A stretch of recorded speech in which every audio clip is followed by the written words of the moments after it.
What's up, everyone? Happy early Halloween. The reason I am doing this stream today, as opposed to, actually on Halloween, is because, well, I'm going to be busy Halloween. Like most normal people my age, I'm going to be out doing stuff with my friends and such on Halloween, so I won't have time to stream. So here we are now.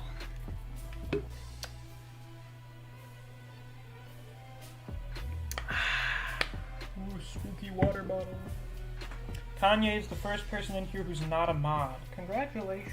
Also, well, I guess you were probably talking about them being stream mods. Just so happens they're also mods on my server.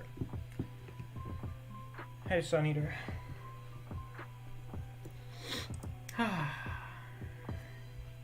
6 viewers. Very nice. As per usual, before we get into anything in general, I'm going to wait a few minutes for some people to join, but if you're in here and you haven't already, you should definitely leave a like on the stream. I like to have the concurrent viewer count be the same as the like count. So, we got 5 viewers in here right now. Let's get us up to 5 likes, shall we? Skin says, I've been looking forward to the stream the whole day. Really? Well, I'm glad you look forward to hearing my voice and whatever the hell I find to talk about on a Sunday evening. I'm quite pleased to hear that.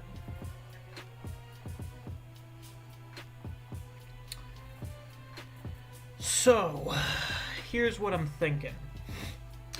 It's a scary day to be on a YouTube Misc stream. That it is. So, as you can tell from the title, I'm going to be having a little bit of a discussion. You could call it almost a lecture. This week I plan on running some Call of Cthulhu with the usual D&D group on the server, and I figured, fuck it, I might as well do it on stream, why not? I don't do any of my other D&D stuff on here. I may as well do this. It could make for some semi-interesting content. Maybe other people could learn how to play the game on there. But before we do that, I need to find something else to do.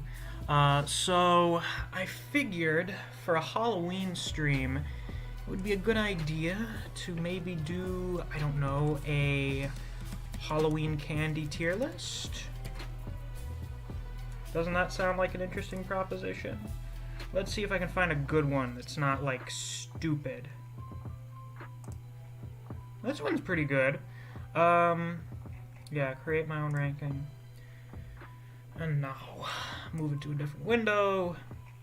Hopefully my computer doesn't explode or the stream doesn't crash in the process of doing this. You know, the usual hope. Let's see. Skin says, as it's a very unique and once-in-a-year stream. It is, truly, the Halloween special. I have no idea if any of these in the future will ever actually be on Halloween, so... Neve says, who doesn't love a good Halloween stream? True. Kanye says, yeah, D&D. I'm a massive fan of D&D, but the problem is I don't have any friends. Well, the beauty of the modern age is that you can always find people on the internet. So, depending on where you live, what kind of means are available to you, you can always look up to see if there are any, like, game stores in your area or people looking for D&D groups. Alternatively, Discord exists. I run all of my shit through Discord, so... yeah. Where was I? Oh, right. Candy tier list. Let's turn on the window capture. Ooh. Also, I hope you guys appreciate the spooky background for tonight's occasion. There we go. Can we move this out of the way? No, we're gonna have to remove the stream chat for a bit. So sad. And we're going to move myself down to be over here.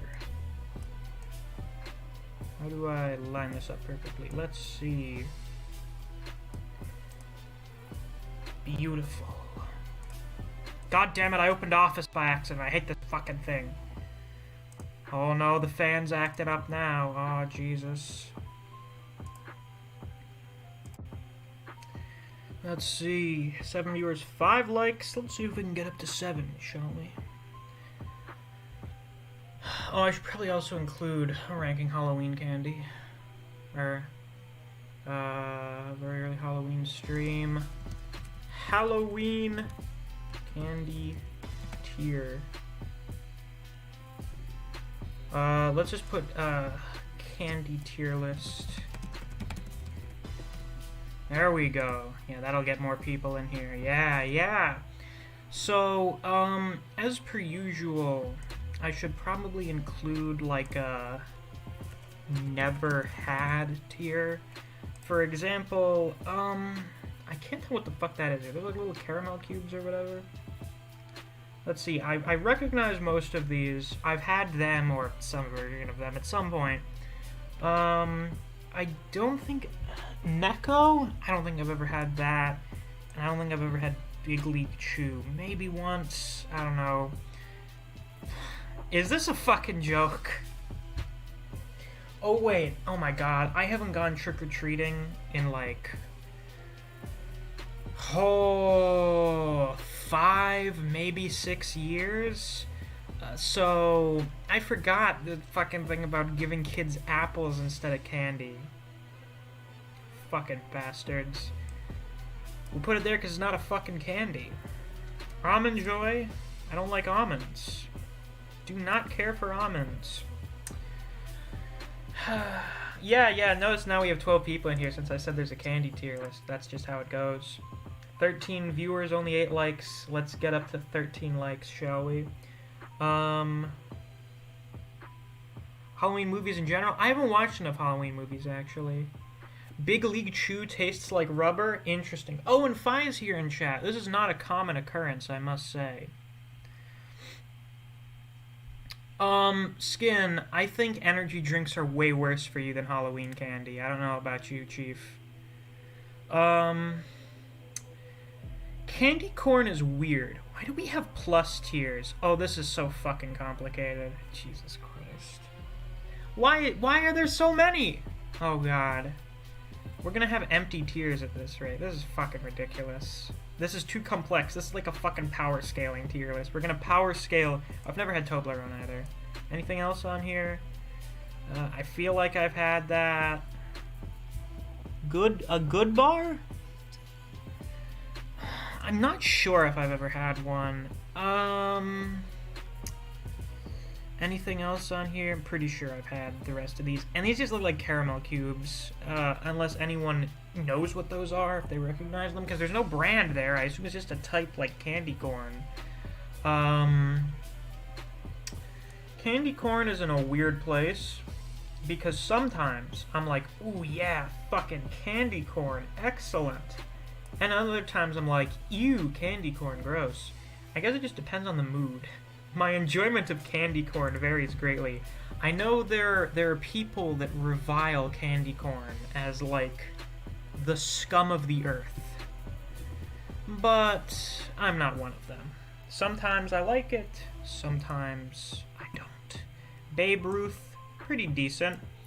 Butterfinger, kind of meh for me. Don't care much for Butterfingers. Caramel cubes. I mean, caramel's nice. I like caramel. I'd probably put it up there. Assuming those are caramel cubes. That's the assumption I'm making right now, is that those are little cubes of caramel. Are these just lollipops in general? Lollipops are pretty fucking good. Lollipops are nice. Yeah, do I have any complaints about them? I think maybe it's just kind of a candy complaint in general, but like, you ever had that time when you're eating a lollipop, or you know whatever regional dialect you use to call it, you find yourself many times in a situation where you need to eat something else or do something, and you can't have the lollipop. You need to either throw it out or put it somewhere, but there's nothing you can fucking do with it. You can't put it in your pocket. That's fucking disgusting. I don't know if that's just me, but I feel like I've found myself in such a situation on numerous occasions. Alright, caramel apple. Caramel apple, I see you guys keep talking about it. Oh, is that what it's supposed to be? A caramel apple? But that's just a normal apple. And I think I've only had caramel apple like once, and I was very little, so I don't vividly recall eating them. Anyway, yeah. Only some lollipops are better than others. Some of them kind of have like a Captain Crunch thing going on where they're lacerating the roof of your mouth. Actually, why am I not in VC for this? I'm a fucking idiot. Hello, I just realized I was not in VC for a tier list. I was like, this feels like I'm going through it way too fast. But to be fair, Griever, the people that are watching Squid Game are young children, if I'm correct. So this is probably their first. Which they should not be. Where are the parents? Yeah, where are the parents? Why are you watching a TV show about people being murdered in a game? I saw I didn't read the article, but I saw an article headline saying that Netflix is getting flack because children are watching it, and I'm like, what fucking like. When I was a kid, I was watching Barney and Arthur the Aardvark, okay? I was not watching that shit. So, 14 where are the viewers, fucking 10 likes. Let's see if we can get up to 14 likes, shall we? Yeah, Misc. Yeah, absolutely. Do you guys have any input thus far on my rankings? I haven't had... Toblerone is double S. Unfortunately, I've never had... I don't think I've ever had it before, so I don't know. I've never had it. Okay. It's Swiss chocolate, put it that way. Oh! Yeah. Oh, well then in that case, I do know what Swiss chocolate tastes like. There you go. Just treat it as Swiss chocolate. There we go. So what's that? That and Bulgarian chocolate are the two most coveted in the world. Oh, I've not had Really? Belgian Bulgarian chocolate. I never heard of that. Yeah, or Belgium chocolate. That's it. Yeah, I've not had that in years. Oh yeah, I remember my I've had that since computer. I was Oh, this before thing 10. is humming. Oh yeah. It's I getting don't know excited. if the fan has run like this during the stream in a while. Is Studio fine? Is the stream buffering at all? No? Okay, we're good. It's just I have that it open. dumb shit that Studio does. Average Skin, Ryan what are you Fast, talking do you about? think Shrift is going to take over in a few weeks? I don't know. I mean, his sub count is going up quite well, so I think he's going to... You mean like overtake me? Seems like he's about to do that. Yeah. Good for him, I guess. Skin says, oh my god, Barney, I'm starting to feel young by hearing that, Griever. Skin, you are young. You're 14. Skin, you are literally in middle school, my guy. Shut the fuck up. You are young. You are young, my man. You are a literal child.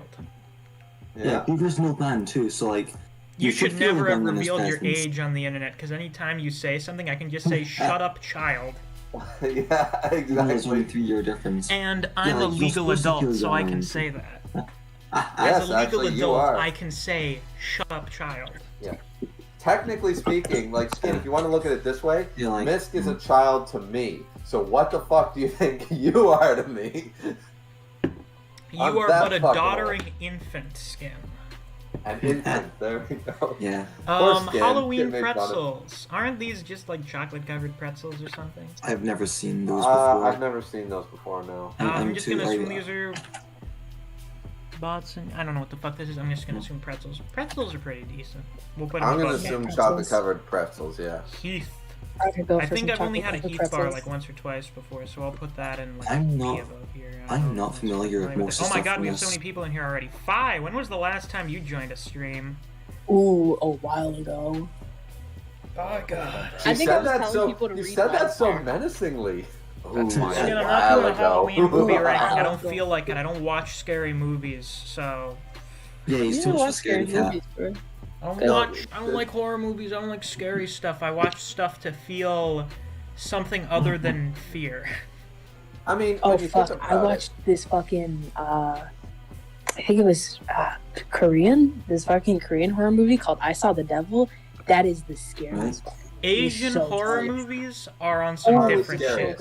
It's psychological horror. But yeah, that's why it's psychological. Ju-on is the scariest thing I've ever seen, and I never want to see it again. It still haunts my dreams. Hershey's that shit, milk chocolate. Which is basically The Grudge. A little Asian. I even try because the little boy who meows in a demon as a demon child, which doesn't sound scary in context, but it's fucking terrifying. That sounds not scary, but then when I think about how that would be portrayed, I'm like, oh fuck off. It's a small Asian boy who opens his eyes really wide, which is I'm just gonna say it's freaky, like because Asian people, and then fucking then when he just opens his mouth really wide, and all you hear is. Oh no, that's some Invasion of the Body Snackers shit. Hershey's milk chocolate is S tier. It is surpassed by the original. Yes. Put Milky Way SS. Wait, hold on, folks. Skin. Wait, was I thinking of Skin or was I thinking of something else? No, Skin. Yeah, we're not doing a movie thing. We're just doing the candy. God damn it, I was thinking of something and I just fucking forgot it. God damn it. Did forgot. Senior I like- moment. I like slasher movies though. They're not really horror movies. Slasher movies are good. Slasher movies. I enjoy my Nightmare on Elm. My Halloween. I've watched John Carpenter's Halloween every Halloween since I was a kid. Mm-hmm. Like, The closest what you thing to do. a horror movie I've watched and enjoyed was Aliens, and that's more of an action movie. that's not a horror movie. That's a But That'd be like it's Predator. fucking good. That's a- It's real good. Yeah, I like Alien. I like Aliens. I didn't care. I actually like Alien 4. A lot of people didn't. Why? Because it was dumb? There's a fourth one? Yeah, because she becomes basically Sigourney Weaver becomes like an alien, sort of a mother alien. Cloned. Yeah, Because she dies at the end of Alien 3. right. And then she gets cloned, but it's because of alien Excuse blood, me? so she can talk to the aliens. Then she has this whole line like, "Who do I gotta fuck to get off of here?" and stuff. Yeah. Like it's very, yeah. Fine says in the chat, I watched Annihilation. That's a horror movie, from what I'd say. I heard Annihilation was a very good movie. Not something that should have been... They did the weirdest shit with the release of that movie. They released it in American theaters and put it on Netflix in other countries. What the fuck? Yeah. You don't put, like, sort of an out-there, weird movie in American theaters. That's the type of shit Europeans go to watch. That movie would have done way better if they put it in European theaters and put it on Netflix in America. Right. And it was still apparently a you very know what good just movie. came out? I remember, I have listened to parts of the soundtrack for that movie.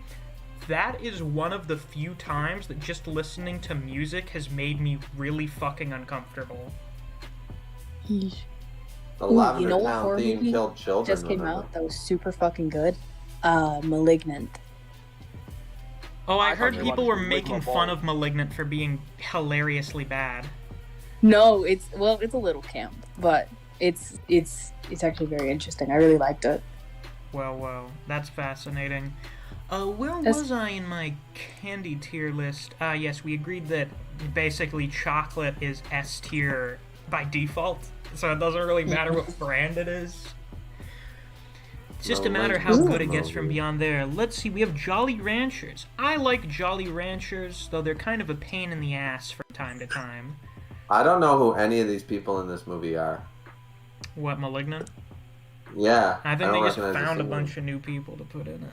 Probably. Kit Kats. I like Kit Kats quite a bit. They're a nice Kit Kats little candy Oh, snack. no. The Kit Kats should go whatever tier you're going to put them, Misc. They should go just one tier above for that fucking commercial when... I know nobody's seen this commercial, but it's these two, like, stoner dudes sitting there when Kit Kat Chunky first came out. And Buddy's like, yeah, so I was taking a break. And what were you doing? I was taking a break. Oh, and it's like, we need a break. And what are you doing? And it was the dumbest fucking commercial, but it was always on when Inuyasha and Vision of Escaflowne and Pokemon were on. It was always on when the anime was on, so you saw this fucking dumbass commercial every day, and it never lost its Hold on, I'm gonna post the link to this OST in the chat. Is it the Alien or the Lighthouse? I don't remember what the name of the OST was. You like Kit Kats, the Allen Candy, the I like them. Let's see. I wonder if I Have can... you done Milky Way yet? Put that on SS. Yeah, hold on. Actually, was it... What do we have on here? We got a few really high tier ones on here, not gonna lie. We actually have a few top tier ones in a fucking row. I'm not gonna listen to the OST right now, because I'm in the middle of the stream, but I'm just gonna post this video in the chat so that you guys can check it out if you want. Oh, by the way, since we have 13 people in here, if you're feeling oh so generous on a special occasion, you're always welcome to drop a donation in the super chats, or check out my Patreon, which is linked down in the description. Promo. Listen, you always have to promo your shit. It's basic fair. knowledge. You must promo your shit at Also, You should do every that. reasonable opportunity. save your money for whenever Miss hits 5K. Cause when we Nah, do... Skin, so far people are agreeing with my opinions quite a bit. I don't know. Right. Oh, Right. mounds. Yuck. I haven't had those, but they're almonds, so I know. Right. Once almonds Miss are good. gets 5K subs, right? Mhm. And we do that All right, in case you guys didn't see the 24-hour post for 5K subs, it was suggested to me that I do a 24-hour stream. Yeah, you gotta save your donations for that, right? I mean, 'Cause listen, we're they gonna can need get this to keep going. paid now. I mean, Now we're gonna need that money to keep on going. one day, Misc, one day, Playfree's saving up his gamer dollars. Yeah, it's V-Bucks. He's saving up his V-Bucks to donate in the super chat. This is so sad. I can't find that commercial. Let's see here. Laffy Taffy, it's pretty alright. Yeah, Never heard Laffy that. Taffy's in. Left Laffy turn Taffy. A tier. So good. Yeah, we'll put it there, A tier. M&M's, love me some M&M's. Yummy. You Don't are- know if I M&Ms love them are more than some other superior. shit, but I love me some M&M's. Mike and Ike's, That's- pretty sure I've only had them a few times, but they're pretty fucking good. Pretty What good. the fuck? You Americans have such a vast array of candy. Yes, we do. Why do you think we're so fucking fat? Milk Duds, pretty good. Milk Pretty Duds good. suck, I like them. man. Now then, a holy trio. Three Musketeers, double S. Milky Way, double S. Yes. Reese's Peanut Butter Cups, double S. Not enough quality. Would You know what you anyone should really dare do? oppose me? You should make a tier list about how the candy tastes after eating like 20 of each. What? After I've eaten so many that if I'm not dead, I wish I were? Yeah, there we go. Yeah. Yes. That's a great Ken. suggestion. That'll be your honest opinion on them. We have nothing in D tier. Is there any D tier shit around here? That's fucking weird. I mean, Wait, scroll down. What is that? No, these are just generic candies that I get when I leave the doctor's office. Oh, I can't stand that fucking that silver one, whatever that is. Three Like Musketeers? something already on the list, or Three Musketeers? Yeah, beside the Three Musketeers, yeah. Doesn't that have like marshmallow or something in it? Yeah, do you not like marshmallow? I like marshmallow. I don't want marshmallow in my fucking chocolate bar. I see. I think I it's a don't good know. combo. I think it's not just marshmallow. Whatever it is, I like it. Nah, you Three and Musketeers Valley. is just air in a wrapper? No, it's not. Do you not enjoy Ooh, put What Tootsie about Rolls. candy Or no, with the razor Whoppers blades at or that tier. stuff that makes you crap miss? You know I love razor blade Oh, candies. you mean razor blades are laxatives? Oh, Oh, I don't think they oh, have that on this list. Our You Reese's also cups are sound- double S tier. That's absolutely Yeah, that's true. a safe. I am so sad that I never got to go trick-or-treating, so I never found Kanye any. says, I hate the whack combination of chocolate and peanut butter, even though I like them individually. Yeah, Marcus says, what? Yeah, wait, what? What the fuck is wrong with you? Who said that? Kanye Young said, I hate the combination of chocolate and peanut butter, even though I like them Oh individually. dear. No, Nah, this Kanye. is 1984. The two Yeah, put wait, what? together are they're when you put them together, it's not additive, it's multiplicative. Yes. Oh, dear. Candy 1984. Reese's put is probably Whoppers the at D top tier. of the list. I don't think there's anything else I would put above it. Yeah. Well, for me, I'd put Toblerone above Reese, but Toblerone's probably my favorite chocolate bar. Yeah. So, but Reese would still be Kanye on double the S. receiving end of a firing squad. He is. Listen, He we haven't absolutely had a hot, aka bad take in a while. I will stand by my opinion. Ooh. I respect your I respectfully disagree. Yeah, I respectfully disagree. But as Skin Yeah, says, this is F, like- yeah. So It was sad. like, Swedish fish, they're alright. They're usual gummy snacks. Not really much to What say the about it. fuck is a Swedish fish? I don't know. It's candy, bro. Swedish Good fish. stuff. Skittles. What the fuck is that? Uh-oh. Some of you guys aren't I've gonna never like seen Are this. those- these. Are those supposed to be Oh, like no. gushers? Swedish fish? I don't think Yeah. they're filled with anything. They're like gummy bears, but Um, bigger, and I think they have sugar on them.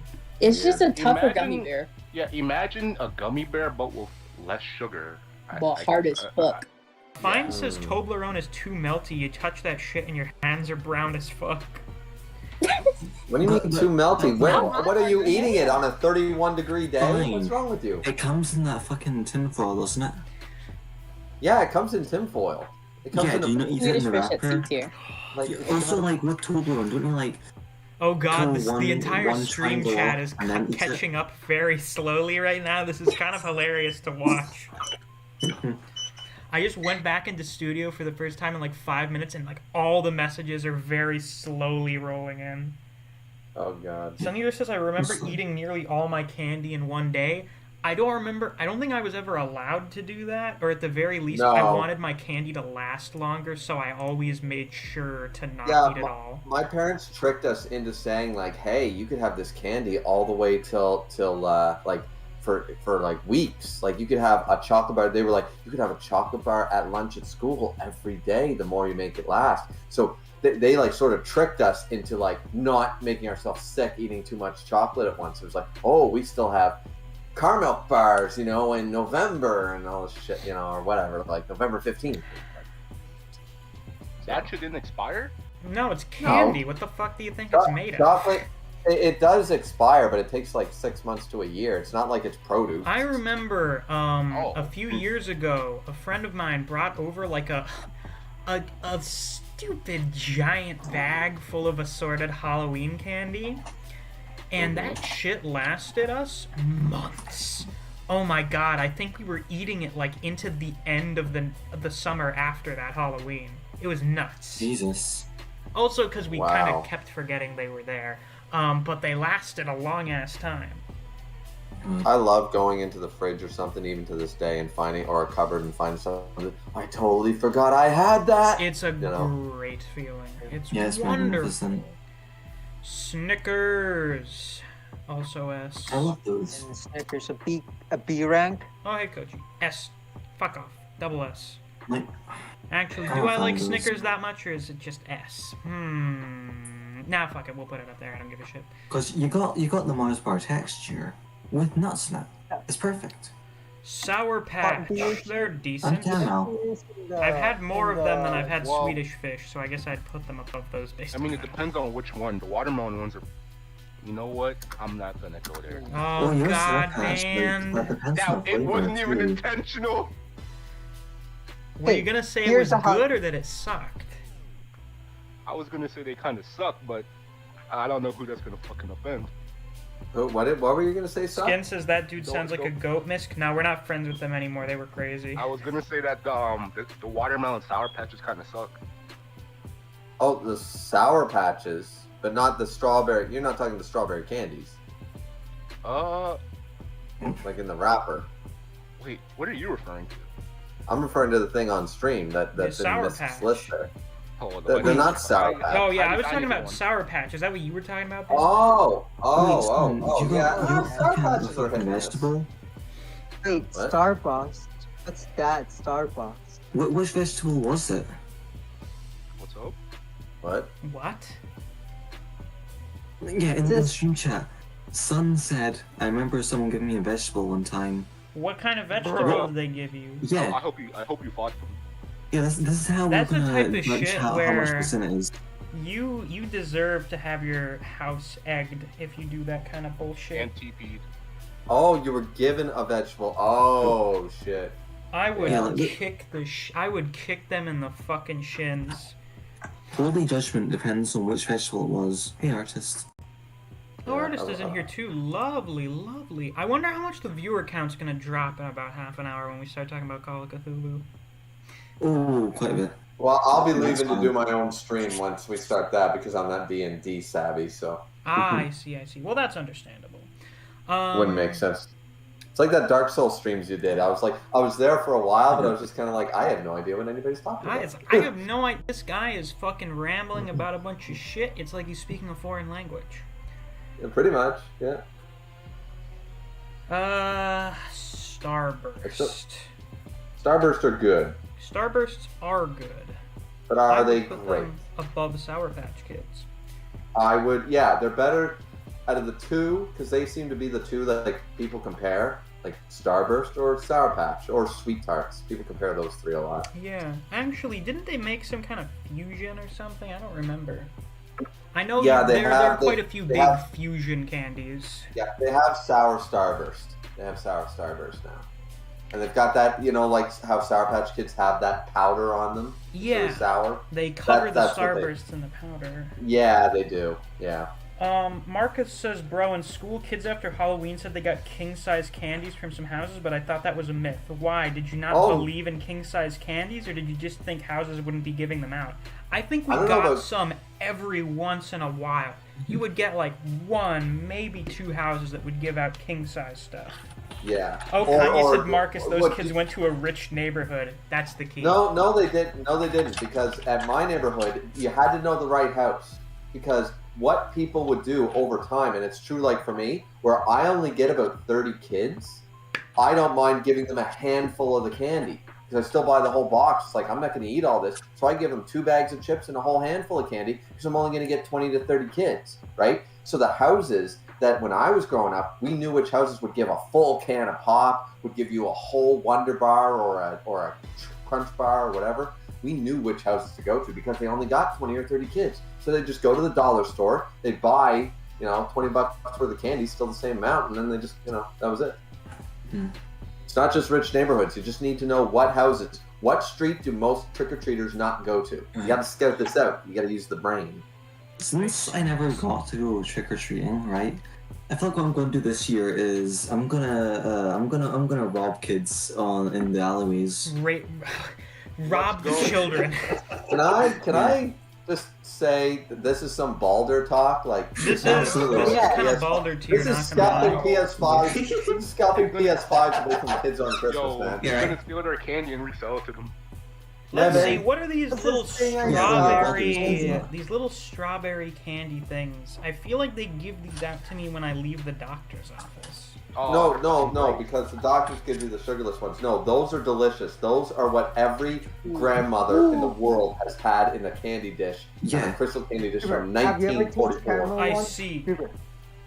And they're delicious. Oh, by the way, guys, in case you haven't noticed, almost all of the chocolate-related products, actually, like middle of A+ and up is all chocolate bars. Or just chocolate. I've noticed that. Actually, Skittles isn't chocolate-related. I guess that's the one exception. No. I would put those strawberry candies, Misc, at least A tier. They're I don't care where they. I have them above Jolly Ranchers.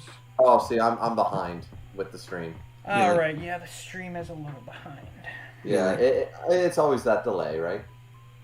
But yeah, that's a great place for it actually, because they're just as good as Skittles to me, or Jolly Ranchers, or I'm gonna tell a few, at least one funny Halloween thing. I actually kind of have 2.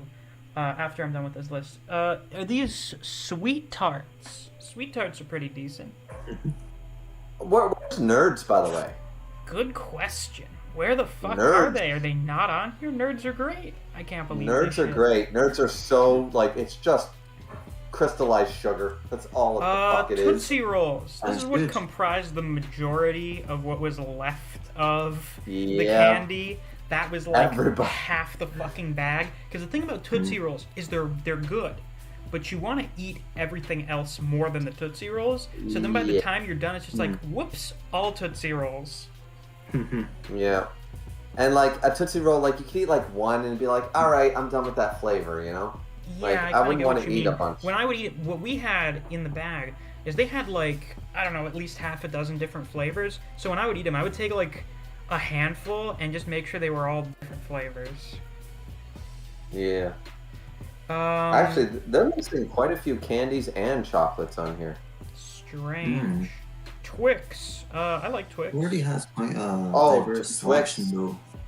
Twix are around Snickers level for me. I like my Twix. Twix. I haven't had a Twix bar in a while, but I think it may actually be us.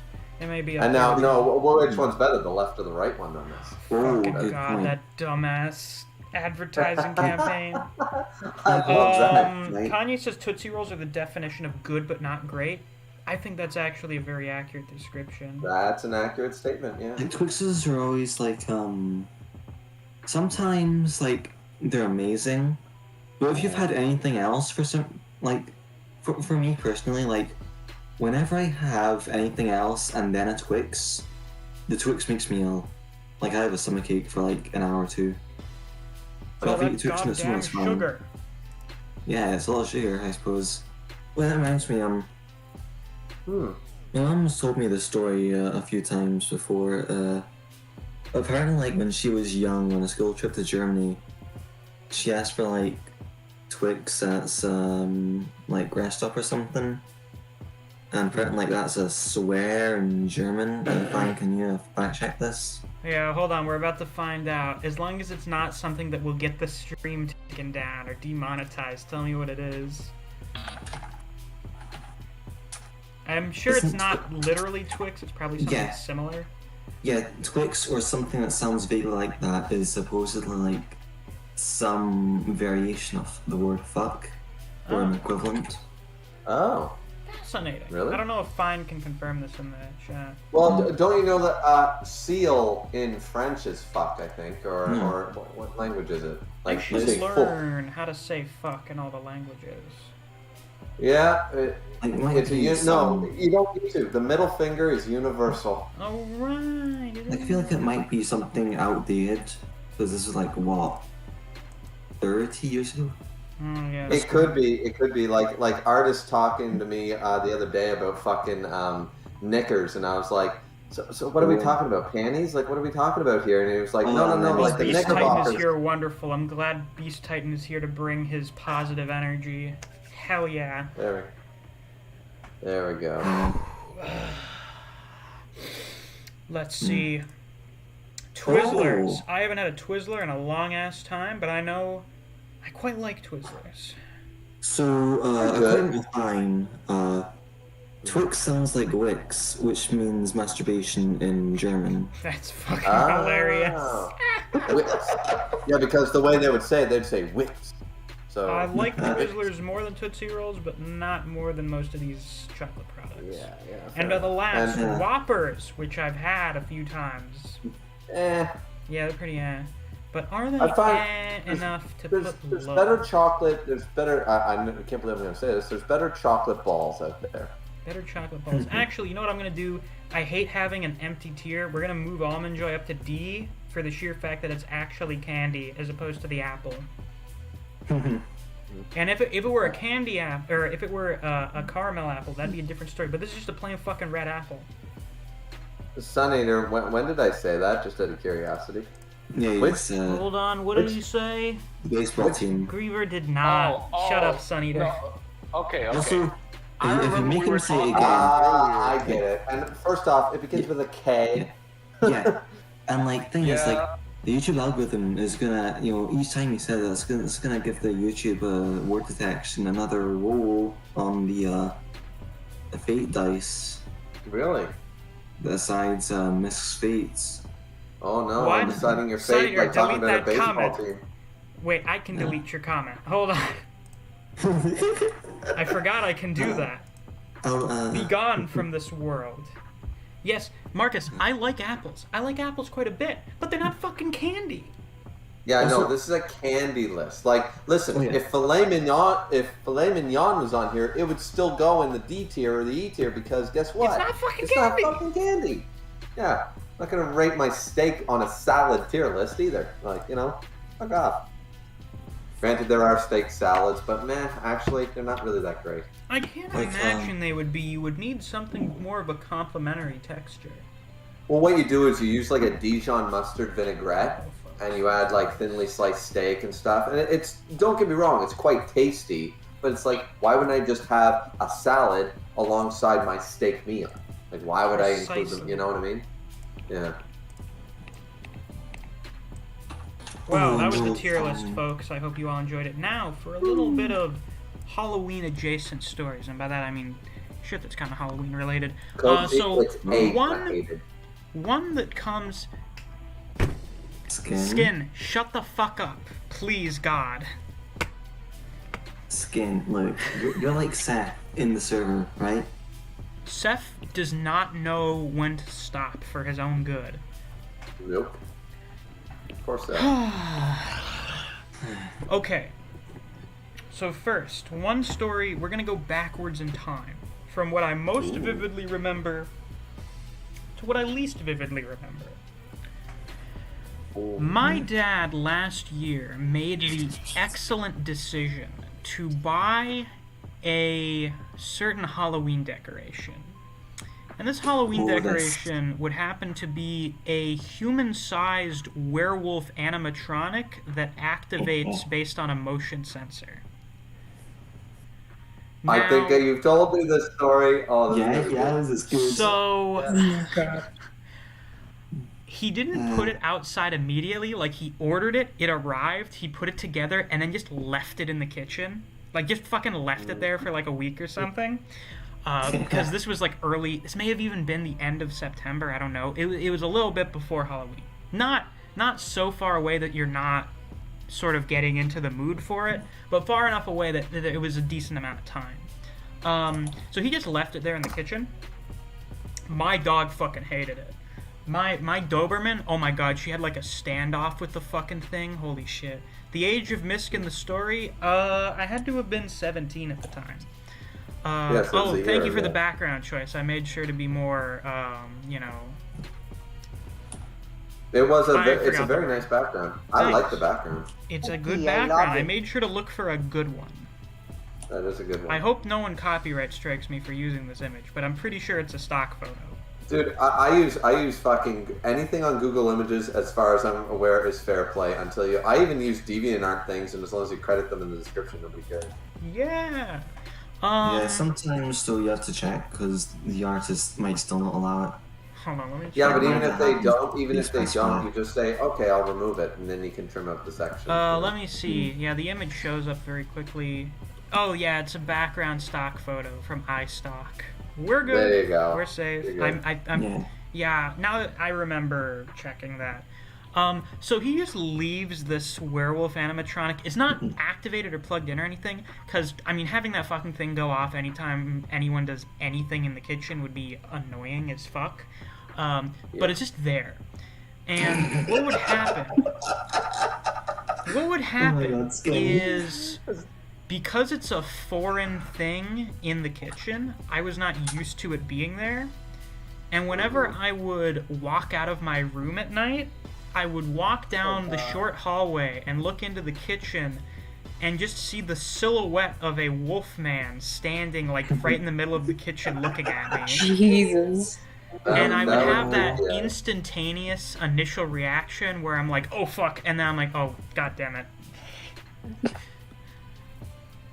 Now, eventually, about a week or two before Halloween, he moved it out and put it on the patio in front of our front door.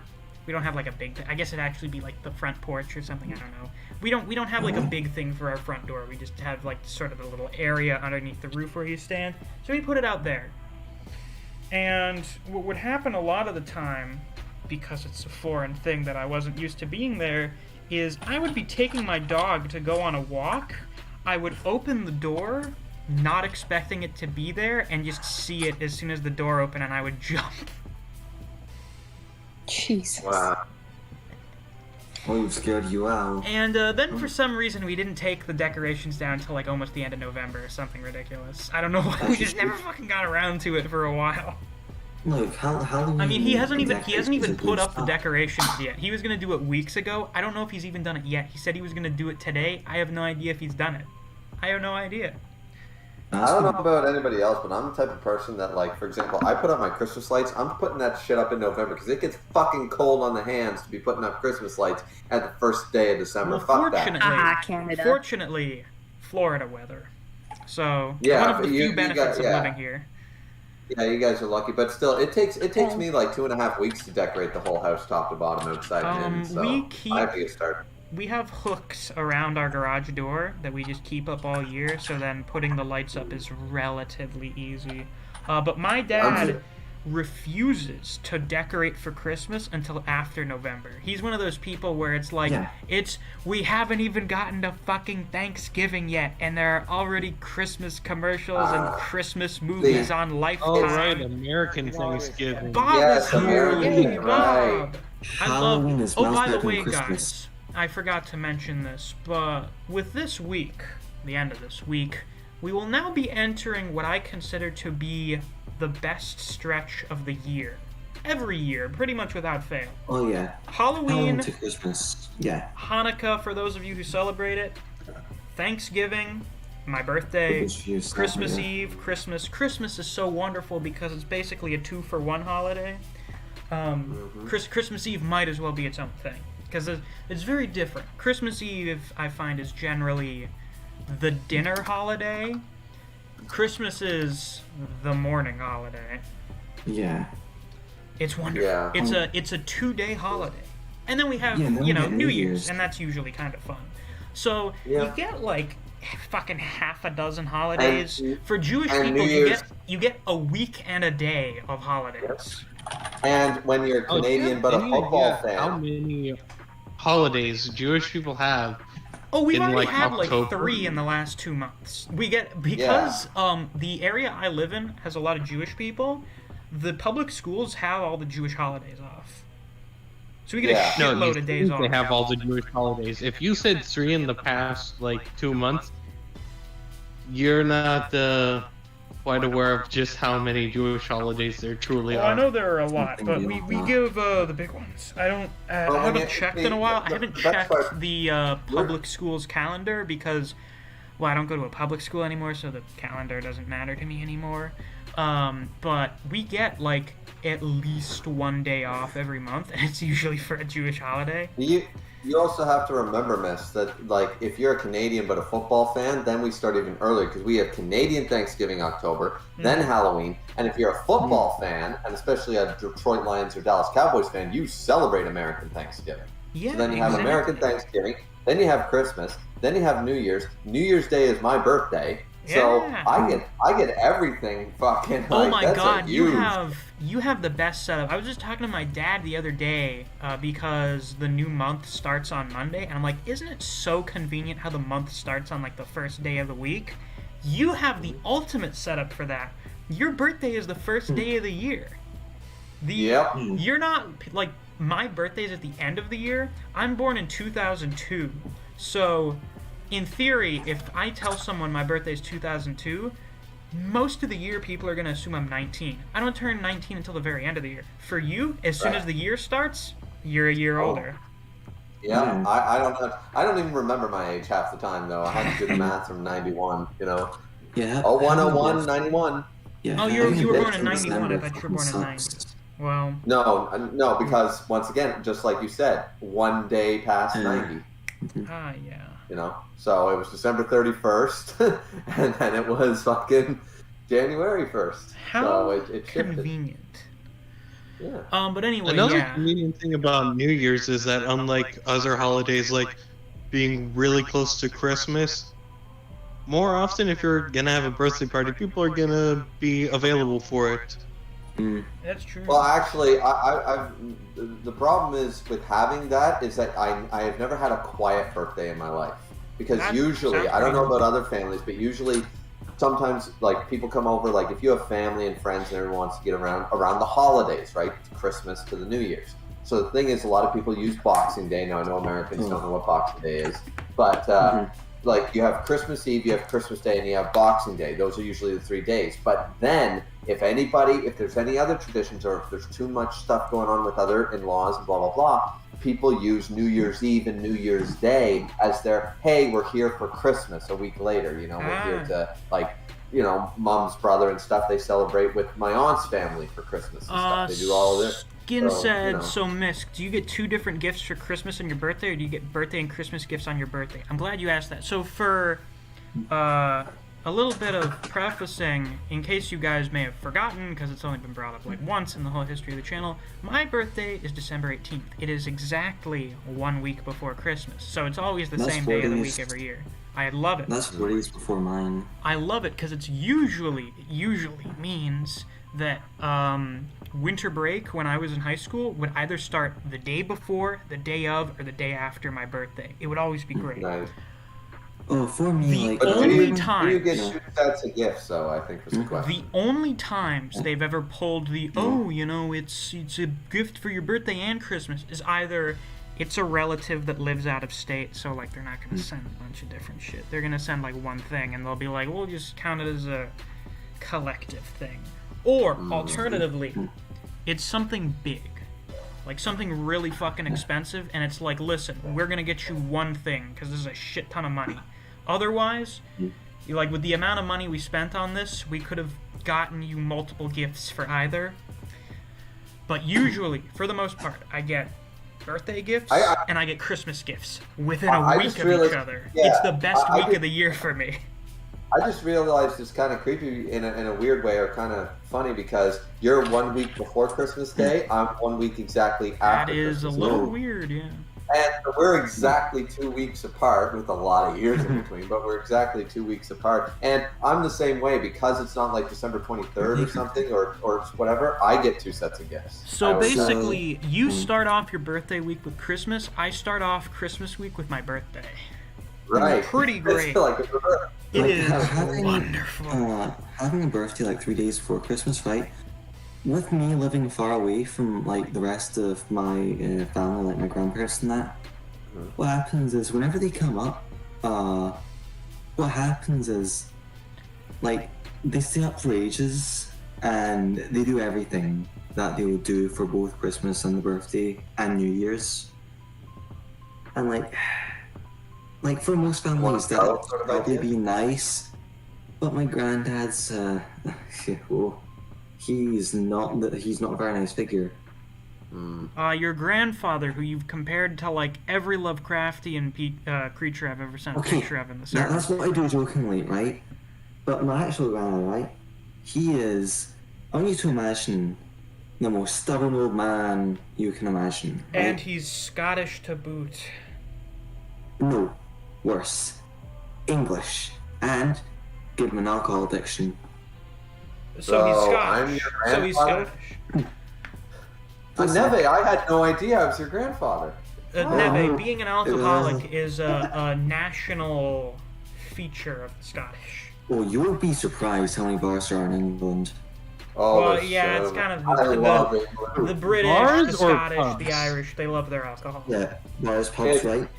Yeah. There's so many of them in England. Like, whenever the news is on, like, there's always something about bars being covered. And because the news only cares about England, it's always English pubs. You'd be surprised. I was just reminded, for some reason, of the news footage from the day of Margaret Thatcher's funeral, where they were interviewing people in, I think they were interviewing people in Scotland, right? Was it Scotland or Ireland that Margaret Thatcher fucked over big time? That like they fucking hated her. I believe. Ireland. Okay, Yeah. so they were interviewing people in Ireland, and people were fucking celebrating her funeral. Oh my god, they were having a party.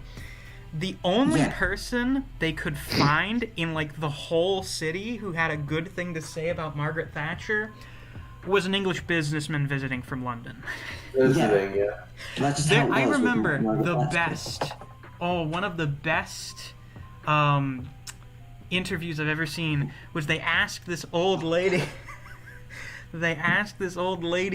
how she felt about Margaret Thatcher being dead, and she said like fucking good riddance or whatever, and they're like, isn't that kind of mean? She's like, no, I wish I could go and wrap garlic around her neck and put a stake through her heart to make sure she's dead. Jesus. But then, of course, imagine that in an old lady speaking in a very Irish accent. It's one of the funniest news clips I've ever seen. That's amazing. That's why Ireland is amazing. They hate Margaret I Thatcher. know what I'm gonna It's a do. national pastime, is celebrating the death of Margaret Thatcher. Now that I know that story, I'm gonna do the exact same thing when Donald Trump dies. We're gonna throw a major party, and I'm gonna be like, I wish I could wrap garlic around it and put a stake through his heart. You want to see me? He's not a vampire. Well, we don't. Well, just better safe. He than sorry, sweats too right? much Like, to be you a gotta make vampire. sure He that all sweats. the I thought fuckers vampires dead. don't sweat; they're dead. He's too sweaty. No, but on the off chance he's some type of hybrid or something, on the off chance, I don't want to take any chances. When that man fucking dies, that pig dies. Wait a minute. I'm Do you making think sure. he's Blade? No, No, I'm gonna not bring Blade. Any stories other than like Blade with a fucking hybrid I got something vampire? better. And I'm I'm telling gonna you, put an apple in his mouth and I'm gonna spit roast him because he's a pig. Perfect. There you go. Nah, they're gonna okay, take him to before the we get guillotine. are too you planning on politically, cooking him? You're planning on cooking him? Well, I'm not going to eat him. I'm just going to roast him. Well, why bother Quite cooking him? literally. Because, well... I feel like you're getting a little bit too literal here. Yeah. I'm just fucking with you for a little here. You know those shows like where they roast people? I'm going to take it quite literally. I'm going to roast You know, him. they even had a roast for him one time. It was quite fun. Yeah. We're roasting people now? Halloween, I watched Michael Jackson's. Okay. Alright. So, that was the werewolf story. Next one. This was when I was little. I think this was before I moved down here. This was back when we still came here on vacation. So, what we would do when we would visit here on vacation is we would stay at my aunt's house. And we would usually come down for Halloween or Thanksgiving. This was one of the times we came down for Halloween. Actually, I think we used to fucking come down here for Halloween all the time. So often that I can really only remember trick-or-treating up in Massachusetts like once. But it was a nicer, well, I guess more condensed neighborhood down here. And the weather was warmer, so I guess it was a little more pleasant. There was this guy in the neighborhood that decided he was going to do something absolutely fucking hilarious to prank the children. And that was going outside and holding an active chainsaw with no chain on it, but like running towards the children and getting the chainsaw really fucking close to them, acting like he was gonna cut them with the chainsaw or something, even though there was no chain on it. Now I recall, if I remember correctly, my sister was absolutely fucking mortified by this. We were 99% sure. We were 99% sure that guy was gonna get his fucking shit rocked at some point during the night. Somebody's parent was gonna kick the shit out of that guy. And we're pretty sure at some point, if I'm remembering right, we saw like police lights near there after a certain point. So I'm pretty sure someone called the cops on him after a certain point. Misc? Yes. How many more Florida Man stories do you have? Last week we were dropping Clover off at her house, and then we were gonna stop by the bank, but there was this crackhead guy absolutely flipping his shit outside the bank, so we just left. Oh. America for you. Yeah, the guy was having some kind of episode. He looked very angry. I mentioned to my dad that I was like, yeah, that dude looked really aggravated. I kept thinking he was gonna maybe like run at the car or something, and my dad said, in a tone super serious that I did not expect, he said, if that guy did that, I would have gotten out and beaten the fuck out of him. Wait, repeat that? What happened? Your dad's very American, isn't he? Yeah, and he said, then I would have called the cops and told them it was self-defense, which, I mean, it technically would have been if the dude was like rushing our fucking car. True. But I mean, when you think about this, like for example, that sort of thing actually happened last month. My mom and dad were there, and it's been a news story for a month. And it's somebody was freaking out outside of a grocery store, right? Grocery store entrance, but they were actually mentally unwell, and something had triggered them or whatever. And so the story has been going on for a month about mental health. He didn't actually even hurt anybody. He was just like on the sidewalk, hurting himself. He tried to hurt his dad or whatever who was with them or whatever. My dad actually went over, sort of was like, okay, I'm going to call the cops or whatever. His buddy said, could you call the cops? And dad said, sure. He said, do you want me? He goes, no, don't approach him. He's not good with men, right? So clearly, but that kind of stuff. And that has been a story for like a month. That's how little that shit happens here. We had a moment of silence. The flags were at half-mast. Jesus Christ, there is nothing going on in Canada, is there? No, but to you guys, it's a Tuesday. To us, it's like, holy shit, that's history. I mean, I haven't seen a crackhead tweaking out in person before, but I mean, it happens pretty frequently in general. Skin says that Misc Dad is the true savage in American. Listen, Big Misc is top tier. Very few people can take on Big Misc. See, that's why, as the grandfather, I taught Big Misc and Little Misc everything they knew. I think Griever's just everyone's grandfather. Griever is everyone's granddad. Oh, technically, I am Griever's grandfather. Yeah, I'm just a big fucking slut. That's what happens. Because I am 5 times older than Griever. Really, That's true. you are 150 years old, man? Correct. Yeah, Wow, he that's actually very is. cool. You should see that guy's beard. Indeed.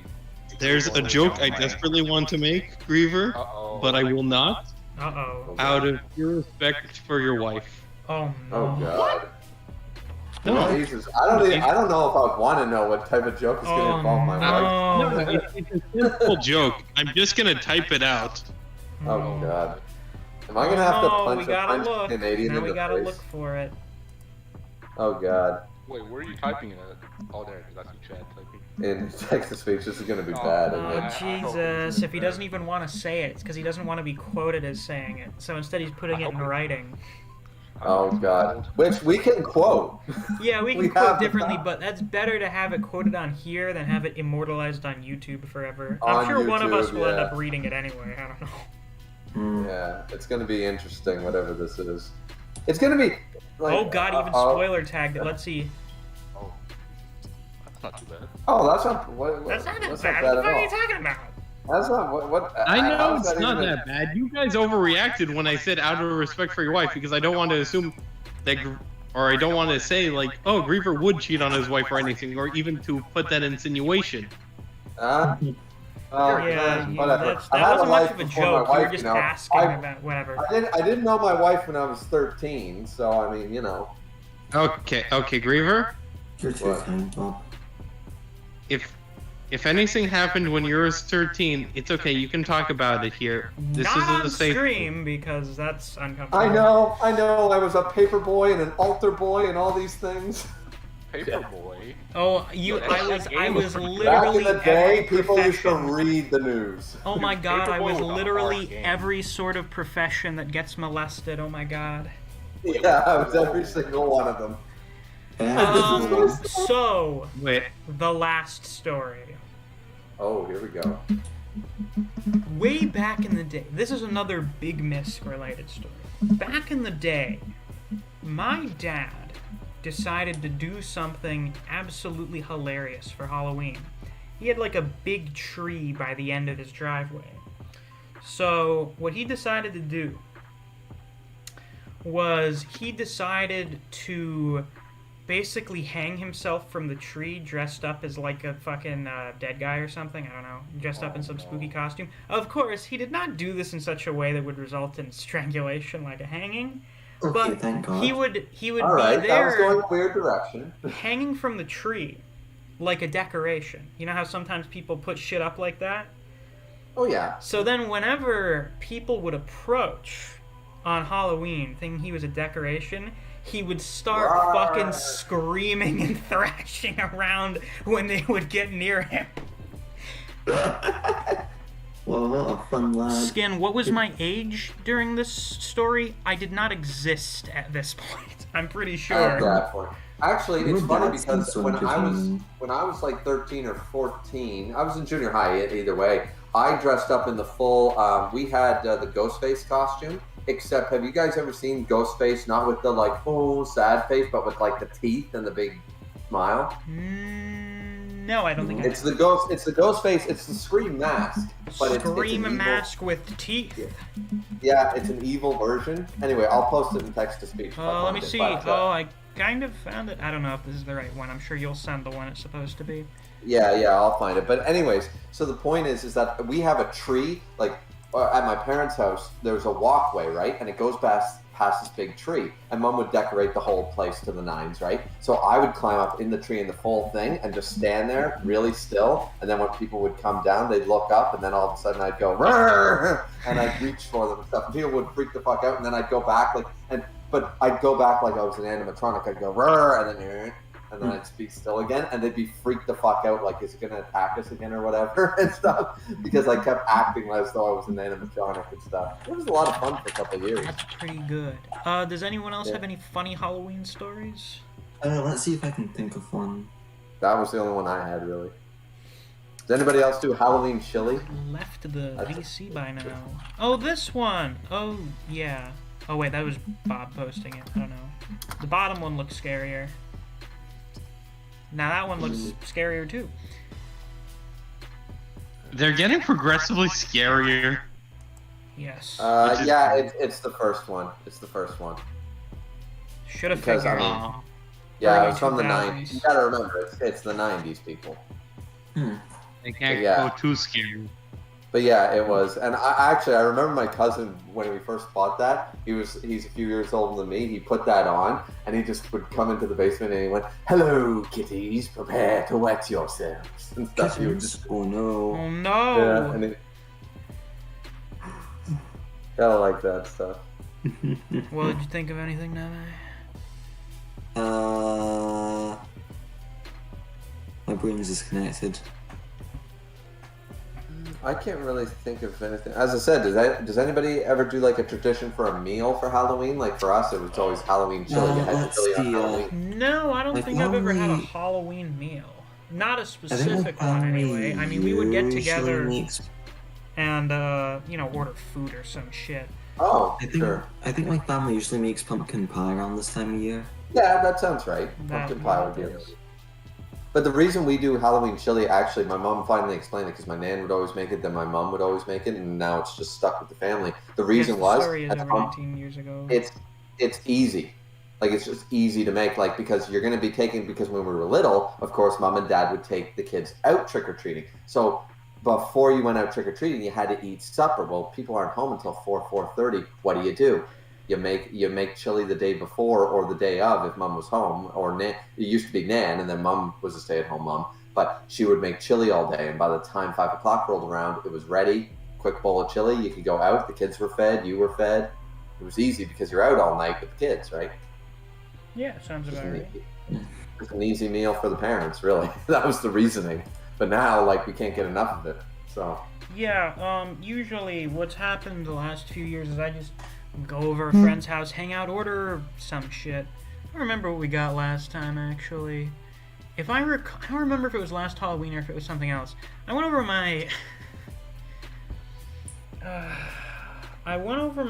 my friend Danny's house, and the thing about Danny is he's an idiot.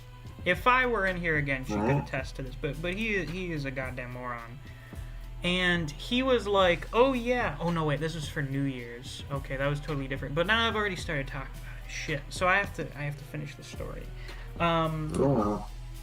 When he was pitching to me this whole hangout for New Year's thing, I was under the impression that we were gonna have like a bunch of food there and stuff. We would have like fucking, I don't know, some kind of sandwich platter from Publix, some of their wings, because Publix has good wings, shit like that.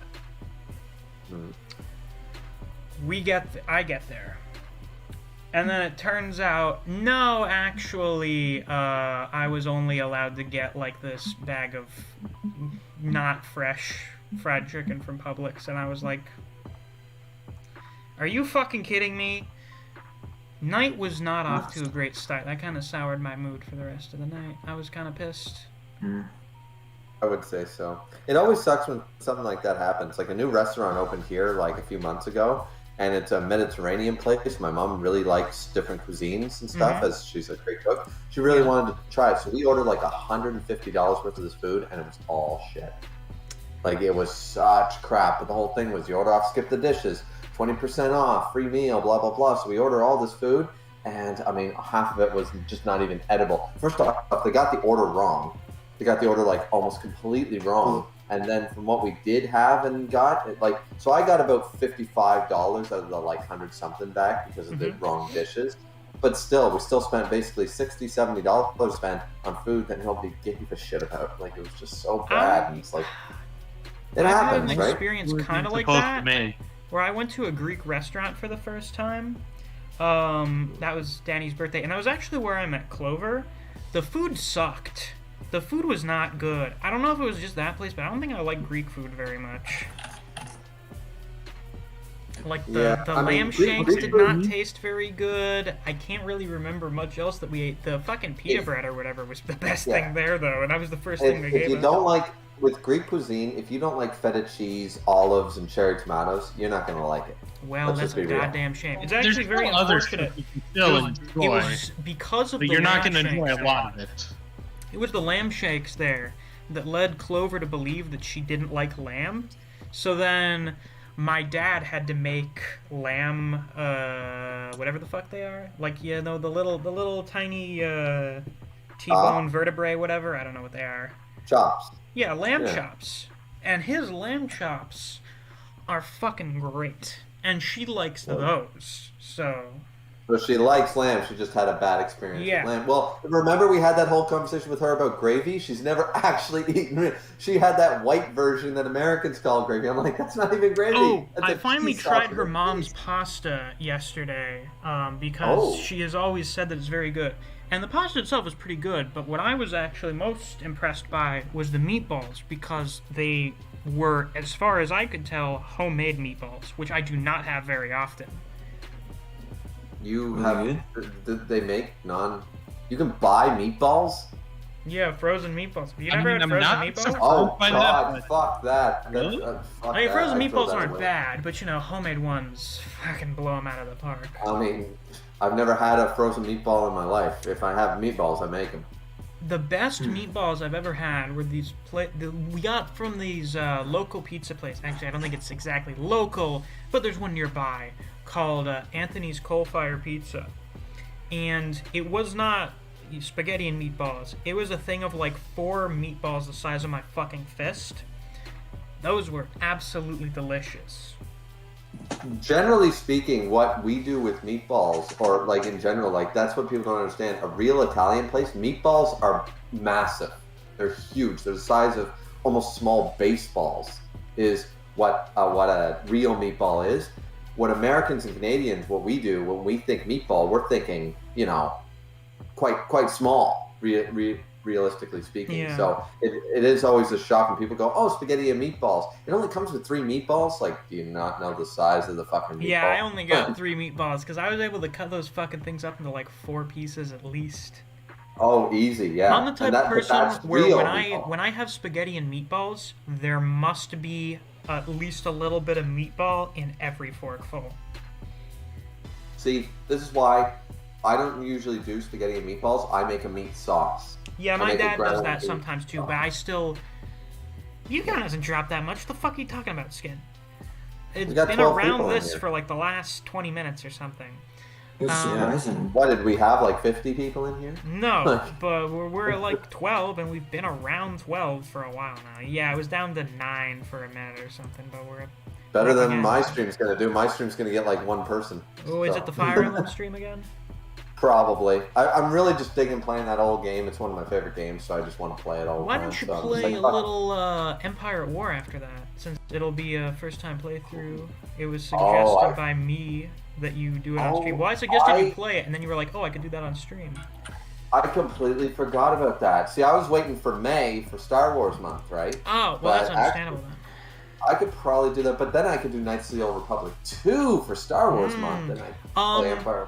I think when you stream a Star Wars game, you unfortunately need to turn the music off, or you will get copyright striked into hell.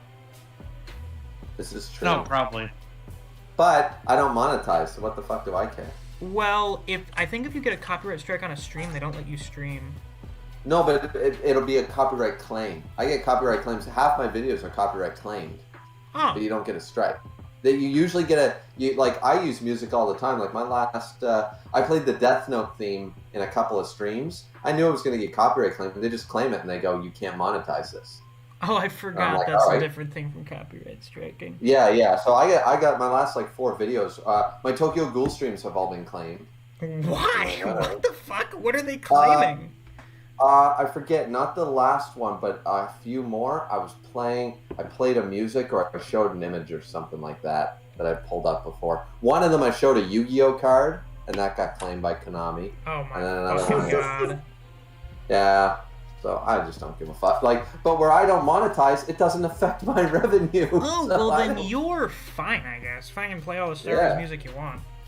Exactly, I don't give a fuck. So yeah, Empire at War. Okay, so the thing about Empire at War is you have the base game. You have the original base game, then you have the expansion.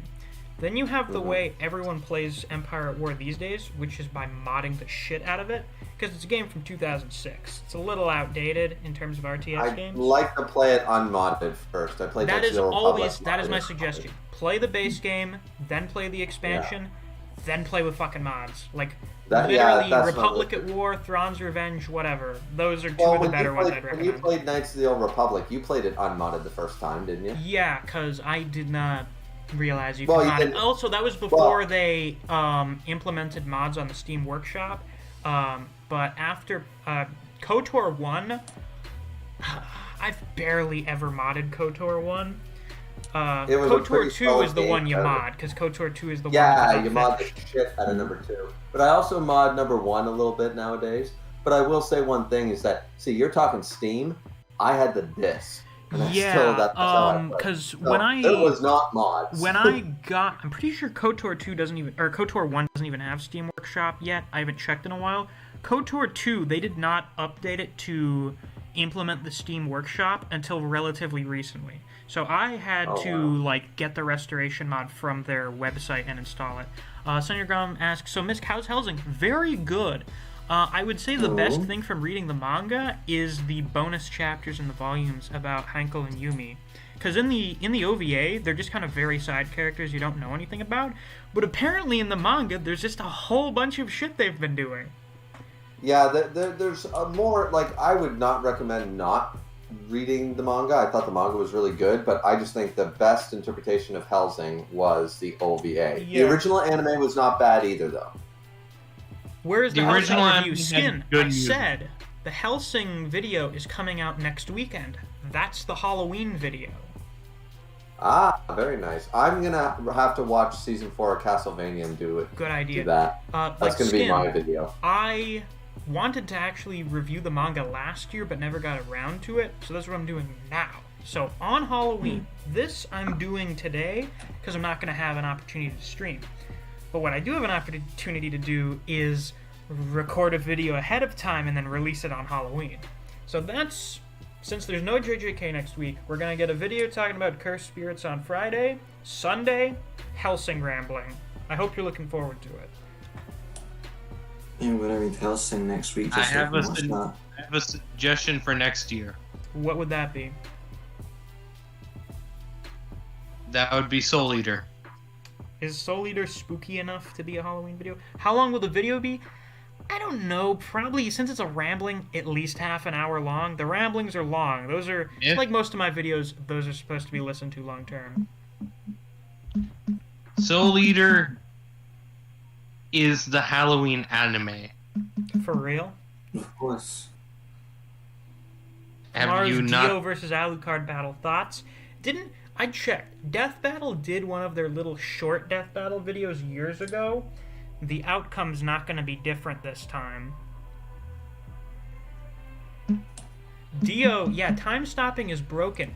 Dio has no way to kill Alucard. Alucard is so beyond busted. They even say it in the little preview video. Alucard has the most bullshit healing factor of just about any character they've ever done a death battle on, except maybe Doomsday, because he just can't die. He just fucking lives forever and gets stronger every time you kill him. But Alucard is just bullshit. There is 0 ways for Dio to beat Alucard. Why? Does he just regenerate that quickly? Have you read Helsing before? No, have you watched the Red Helsing or before? read Helsing? Do that first. I'll do it next week, okay? You should do it this week. It's only 10 volumes. You should watch it. You will enjoy the English dub. Oh, the English dub for Helsing is great. Dying. Helsing Ultimate is one of those series that's like Full Metal Alchemist, where the dub is better than the sub by a lot. The minute I finish Toriko, I'm gonna read Helsing, right? Muy bien, very good.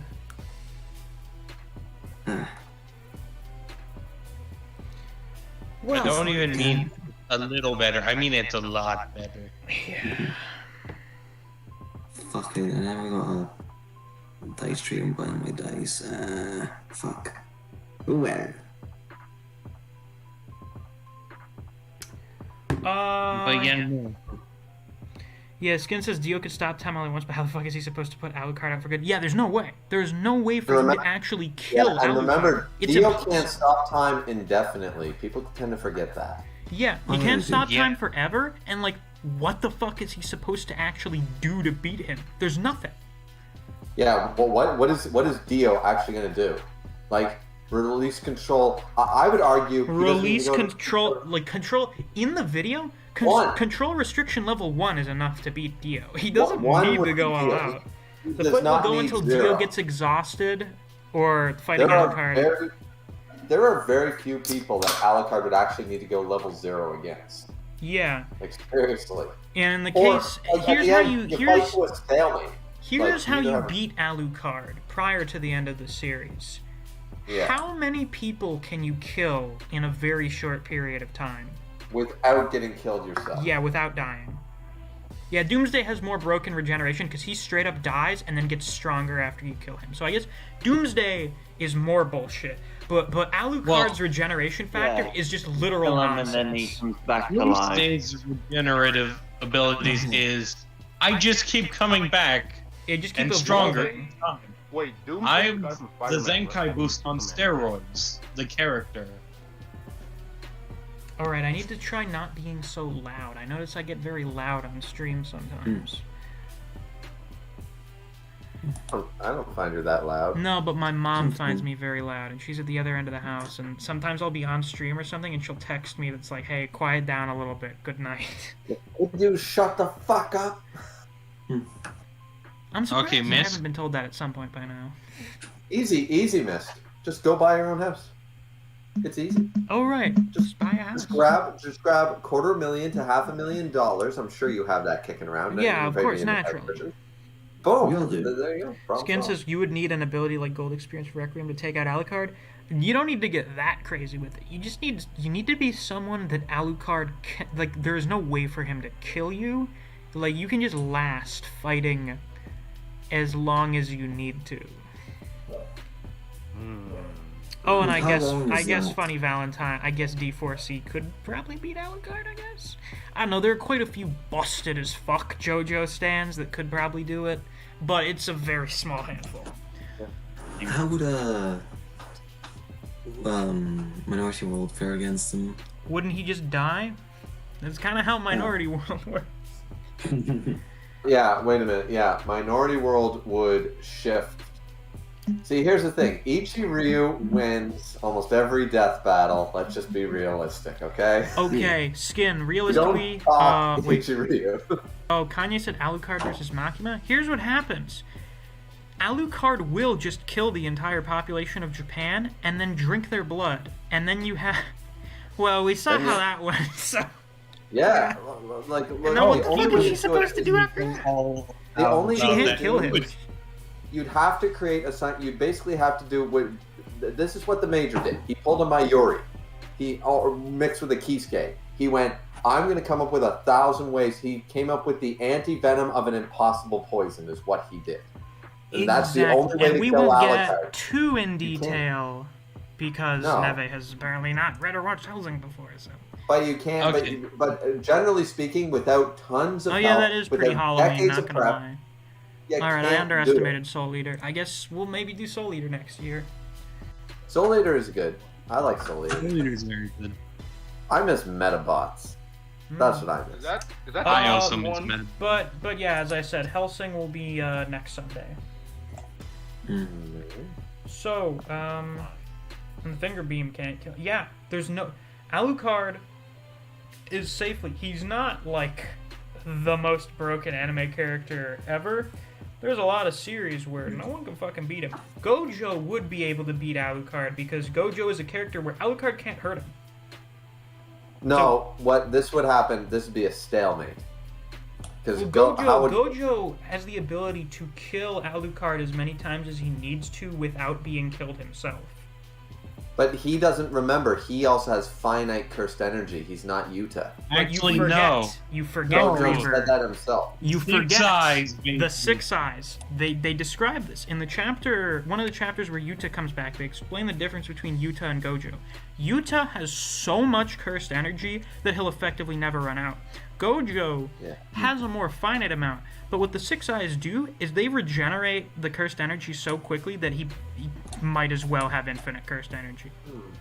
Well, the way someone described it is Yuta has like an impossibly long mana bar. It goes off the fucking screen.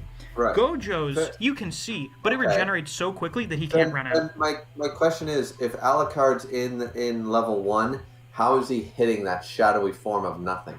Oh, I don't know. Wait, couldn't he trap him in Infinite Void and destroy Alucard's brain? Yeah, but that's what I'm saying. Like, other than that, like realistically, I call stalemate. You could argue one way or another, but I think it's more of a stalemate thing.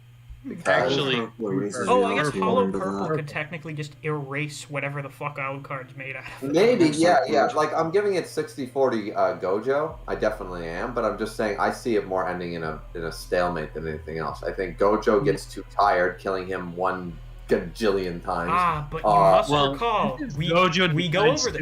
Gojo not... has the reverse cursed technique that he uses on himself, so it's impossible for him to get tired.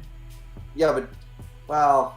I don't know. It's in a curse, so I don't know if that would work on him. Honestly, Gojo probably just wins because, oh hey, the Six Eyes might be able to tell him exactly what Alucard is. Alright, because the Six Eyes are weird like that, and that we don't know everything they do yet, but they have a lot of implied powers. I don't see Alucard having anything that can bypass the infinity unless he ends up learning curse techniques. I actually think Gojo is the perfect type of character you can think of that would be able to counter Alucard. Because he pretty much lacks most of the weaknesses that you need to worry about when trying to kill Alucard. I'm still trying to think. I don't think, like, could Purple hit, like, when Alucard goes into level 1, will Purple actually we see the level 1, it can still be, like, kind of hit by stuff, but it doesn't damage it. Purple just straight up erases shit. Purple just erases stuff. So Purple erases the bugs he summons, or the bats, the hellhounds. It's like he's infinite. It erases anything. You need something to technically cast a shadow. So what I'm saying is that's what I'm saying is stalemate. He can't hit Gojo because of the infinity, right? And but if he's in level 1, what does Gojo actually have that would actually be able to, from what we know from the manga thus far? Now maybe by the end of JJK we'll see Gojo's limitations, or maybe we'll see what his powers at max are. I think we're totally getting for end of series. Yeah, and we probably are, but right now, as it stands, I still think that I would put more money on a stalemate than I would on either one winning. It seems more likely that they're countering each other too well. I can't hit you, but you can't hit me. It seems more like that, you know? I see what you mean. Alucard just heals ridiculously fast. He does. Well, the thing about Alucard is his regeneration is based on how many people he's eaten. And Alucard doesn't need to heal fast. He can take minutes. He can take days. He can just sit around. He can just sit around forever fucking. Yeah. How's he gonna beat him? He could pull. You know what he could do? He could do what happened in the first Anderson fight. Done. He doesn't need to heal. He can sit back, go, all right. You're gonna sit there all day, and actually, that's how you'd kill him. Gojo would die from old age. Yeah, there you go. Alucard wins because he does not age. Alucard's winning strategy. That's an interesting winning strategy there. That just sounds like a very spiteful, petty winning strategy. I'm not saying it's not. I'm saying that technically speaking, Alucard can kill Gojo by stalling him out with old age. Hey, Kanye's domain expansion could hit level 1. I think it could, because as long as Alucard is in the domain and is, like, you know, comprehending what's going on around him, that's game over. I keep forgetting how busted Unlimited Void is. Unlimited Void is very busted, but you know what? Alucard is probably one of the only people who could actually recover from that. Probably, it wouldn't be because he's already been around for 500 fucking years at least. But, I wonder if he could put that on. Especially given a certain bit of information. Are we talking end of series Alucard? I mean, if we're talking end of series Alucard, well, it's like you can't fucking do anything to him. Mm-hmm. Like, it's kind of a end of series Alucard. That's a different story. I think end of series Alucard can actually put up a fight with Gojo because Actually, why That would inherited ability is question. bull. why would Unlimited Void work on Alucard? We saw end of series Alucard, as Miss was just pointing out. That's Okay, not if going we're to not, affect him. if we're not unlimited, well, it affected him for a while. Yeah, and then he mastered it. Then he got rid of it. So Yeah, he is actually a perfect counter to Unlimited Void. It's not going to work He on him. did a lot of spring cleaning, so to speak. Yeah, but If you it's remember. still he is actually. I would argue that Alucard's immune to Unlimited Void. Well, 'Cause we could that's- always have plenty of power scaling debates later, but I'm not too interested in that, to be frank. So, At the end of the day, Minority World wins. yeah, Minority World is just like whatever you're doing. No. Now you're doing the opposite. Now you're not. You're infinite. Now you're not. In terms of biological and quantum function, you're doing the opposite now. Mm-hmm. Yeah, skin, the over heaven, the eyes of heaven version of Dio is stupid. It literally exists to just be broken. But anyway, I think it's time for us to finally get into the other portion of tonight's stream. So Griever, thank you for stopping by. I've quite appreciated Always a your pleasure, presence. ladies and gentlemen. Now, everybody stay in this stream if you're a fan of D&D. I'm going to go start streaming some Fire Emblem Or Radiant if you Dawn. like if you Call want of to Cthulhu, Yeah! because that's what we're going to be talking about right Because now. I like my Radiant Dawn. That game is amazing. So I'm going to be Actually- streaming that. But, Griever, I have an important question to ask you. Do you have an actual physical copy of it? yeah? How do you think I played it? I thought You were lucky I didn't bastard. start emulating until like 2017, my man. I didn't start emulating. I have hard copies of all my PS3, PS4, Wii games, GameCube, N64. Yeah, no, but what I mean Oh, is when that the fuck did the view count get up to 21, or is Studio just full of shit like it is occasionally? Because sometimes it says I have 0 views, and I've had the rare occasion where it's like, oh, you had like 30 views, and then 5 minutes later it's like, oh, never mind, no, you didn't. I don't know what the Maybe fuck's that's going like 2 people clicked on the video and Radiant Dawn and everything, those are very hard to get now. on. Oh, really? No, I saw I've one that was got a hard like copy of $300. both. So my Path of Radiance is a used copy from EB Games, but it still works for the GameCube. But I have the Wii disc. I bought it brand new.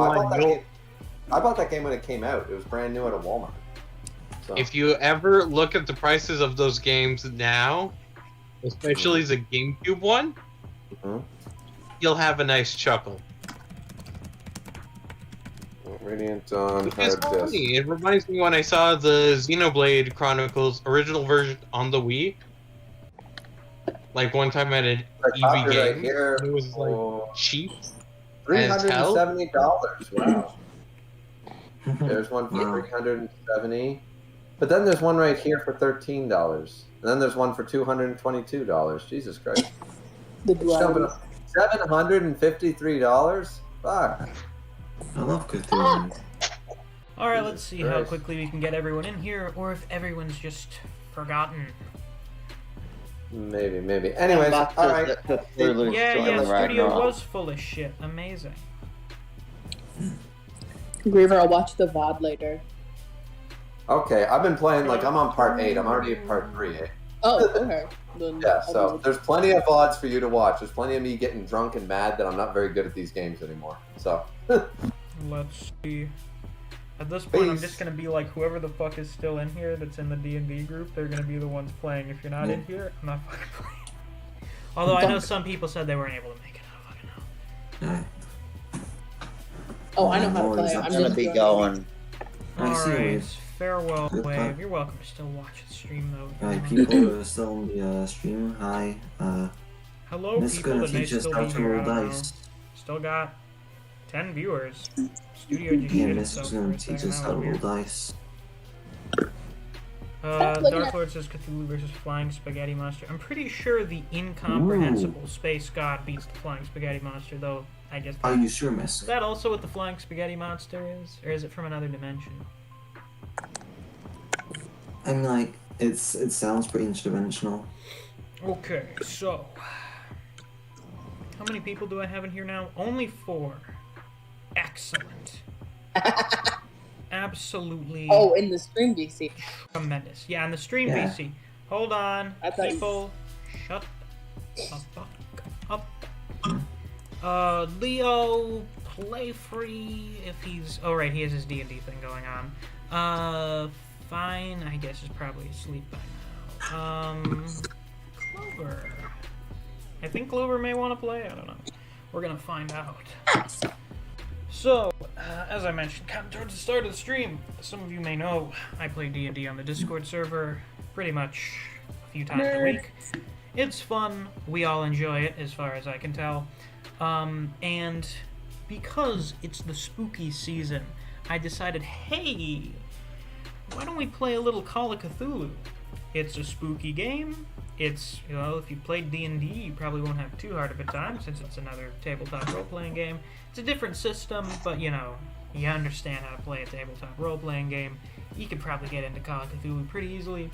And I'm pretty sure no one here except for Fi and Clover have played Call of Cthulhu before, so I'm going to be teaching these wonderful people how to play the game. These fuckers. I am not a fucker. Yes, you are. Shut up, bitch. Let's get in here already, Jesus Christ. Cryptic's on shrooms right now, fascinating. Oh yeah, Cryptic's always on something. Alright. Fascinating. Fascinating. Alcohol, baby. Well shit, now we're just kind of waiting to see if Neo and Clover can join. Yeah, they're having a wee bit of a discussion in the moderator chat. A little bit of a chat in the mod chat. Yeah, some goofy shit. Well, in the Yeah. meantime, let me pull up the page Oh I my need open. goodness.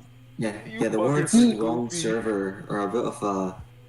No, in this harsh case, term. in this case, I don't feel like anyone's at fault in this situation because Cryptic Yeah. sent me the meme, and it's literally some shit he can post in Malarkey. He just posted it in the Yeah. wrong server.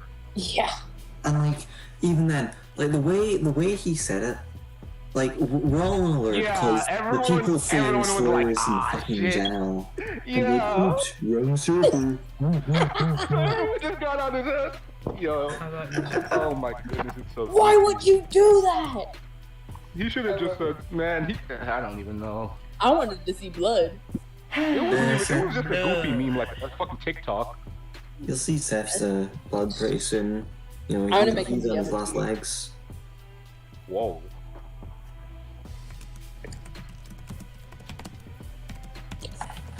Perhaps. If I do 2 groups for this, I may go insane. Although it should, in theory, it should be easier than having like a 7-person Well, party. how many people? You're gonna have like 6 people, right? That's not a lot. No.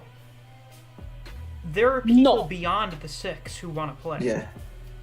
Oh, So, like, okay. Yeah, what you Okay, said I guess was like, Clover's not going to play. Because we have you 4 people in here, then we have Neo, Rat, Fine, Playfree. That's another 4 right there. yeah. Oh, So like, it's what you're gonna do. Like, Worst case do you- scenario, I might just let someone take my spot then. yeah, me so too. it's- I mean, So are you gonna, I'm going like- to test out if everyone, if all 8 people really want to play, then I'll run 2 sessions, fucking whatever. And we'll see how that I mean- goes. We'll see how running 2 sessions of the same module goes. And then we'll see if I have the mental stability to run 2 Hold up. sessions of the same campaign every week. Miss, what you need to do is you need to put the chaotic people and the regular people in different sessions. Yeah. Why? So that one now- session I enjoy and the other one makes me want to paint the walls with my brains? But what about someone like me who teeters on the edge? Well, yeah, we'll have you. That one, we'll kind of be like, all right, we'll have Neve in one group and have Band in the other one. Oh boy. Band is another one who kind of teeters on the edge a little bit. What do you Yeah, mean? I almost Sometimes picked you're a very really fucked up- responsible, and other times you're not. Okay, that's kind of Yeah. fair. Mhm. I almost picked a really Crazy. fucked up I am character crazy. concept. Good to know. Neo, get the fuck in here. Neo, get in here, bitch. I think he's having a not so poggers moment. Well, we're gonna make him have a poggers moment by having him learn how to play this fucking tabletop game. Have a bloggers moment right now. I won't We're gonna lie. beat the Yo, wait, Neve, did you read all chat or not yet? I've seen Miscellaneous that. I've been focusing Okay, on dude, the stream. It's so fucking funny because when Neil was like, "Go ahead, say your fucking slur," and I'm like, I'm like, wait, no, actually hold did it- on. You should not encourage people to break the rules. Like, if Cryptic actually did that, Well, I'm he just- said I'm it like, jokingly well. I'm like, Like- what happens if he does I think I would have thrown up from how funny that would It's, have been. it's cryptic though, so you never Oh know. my god. I Yeah, do- Cryptic would have done it. If Yeah, no, if Cryptic was on would have enough, fucking done it, bro. Like, Like- right now he's just on fucking shrooms. If he took some other shit, he would have done it. Like, Well, no, looks Cryptic- like Cryptic- Neo Of can't join, course. so I'm going to be working with you four people here. Like Cryptic walks the path. Like he constantly wavers between someone who is in the mind to observe the world and someone who can very much not take it. So, Bro, Cryptic's wobbly. funny as fuck. I do my not fine, care. wonderful, beautiful people, I currently have Yo, the Cryptic is fucking funny though. Call of Cthulhu 7th Edition Quick Start rules open. And I'm going to be going through them, and I'm going to be giving you guys the rundown. Think of this as like, I don't know, a fucking college lecture or something, but it's also kind of a Q&A. I will be reading the words exactly for the most part. Sometimes I'll maybe paraphrase some shit. Let's see. You're We're gonna scrolling teach through us the the book wrong right now. game. This is almost like a live reaction. But not really. Whoa. So you guys play D&D with me. You all seem to have a fairly decent understanding of how D&D goes, right? Nope. Yeah, you roll dice and dice. You roll things happen. dice, you fight monsters. What would you say is the general vibe of D&D? Kill a bitch. Kill a Let's go Buffalo have some adventure. Pretty chaotic. And then Very spend in our some group, time, honestly. Yeah, kind of a shit Sitting show. in cubicles next to each other to build their bond. It's more Half of of us remember an... the plot, and the It's other half more do of not. an action-adventure thing, right? Yeah? Yeah. Well, Call of Cthulhu is a little different. Instead of becoming, you know, mythical heroes who fight demons and save the world and all that kind of shit, you're normal people living in a seemingly normal world who are ever so slowly plunged in the terrible, maddening universe that lies just beneath the surface. Call of Cthulhu is a mystery horror game. There is combat, but more of the vibe is based around uncovering mysteries that probably shouldn't have been uncovered. So it's about Chicago. Fuse, get the fuck out of here. You're not playing Call of Cthulhu with Oh, us. shit. Get out of here. Have you? You're being held at gunpoint. The master. Get out of here. I am literally bulletproof. Oh damn, he is. Yo. Oh, fuck, he brought his so kitten, bro. checkmate. So what the Oh. fuck are y'all doing? I'm teaching these people how to play Call of Cthulhu for Wednesday. Yeah, if you want to listen in. Nerd I guess if Yes, you we want to suppose. listen in without being a little fuck, that's I'm fine. bulletproof, so you literally cannot get rid of me. So I will listen in. Okay. Alright. So, yeah. Call of Cthulhu is a little darker, a little more serious, generally, and things are more prone to go not your way. I understand a lot of the time when people start a D&D campaign, they kind of, you know, set a standard of whether or not it's a game in which your characters will die, what sort of stakes to expect from the plot, and all that stuff. Right. Call of Cthulhu is a game where it's pretty likely your character will die, and if they don't die, they will be mentally scarred forever. Woo! Tuesday. Yeah, it's like Tuesdays, but Tuesday the in game. Chicago. Tuesday the game.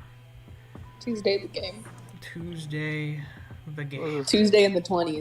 Is this like another type I of can't D&D help type but game? think of Yeah, This will be. We're gonna start off as kind of like a one shot this week, and then maybe, depending on how it goes, it might turn into something else we do in the future. I don't know.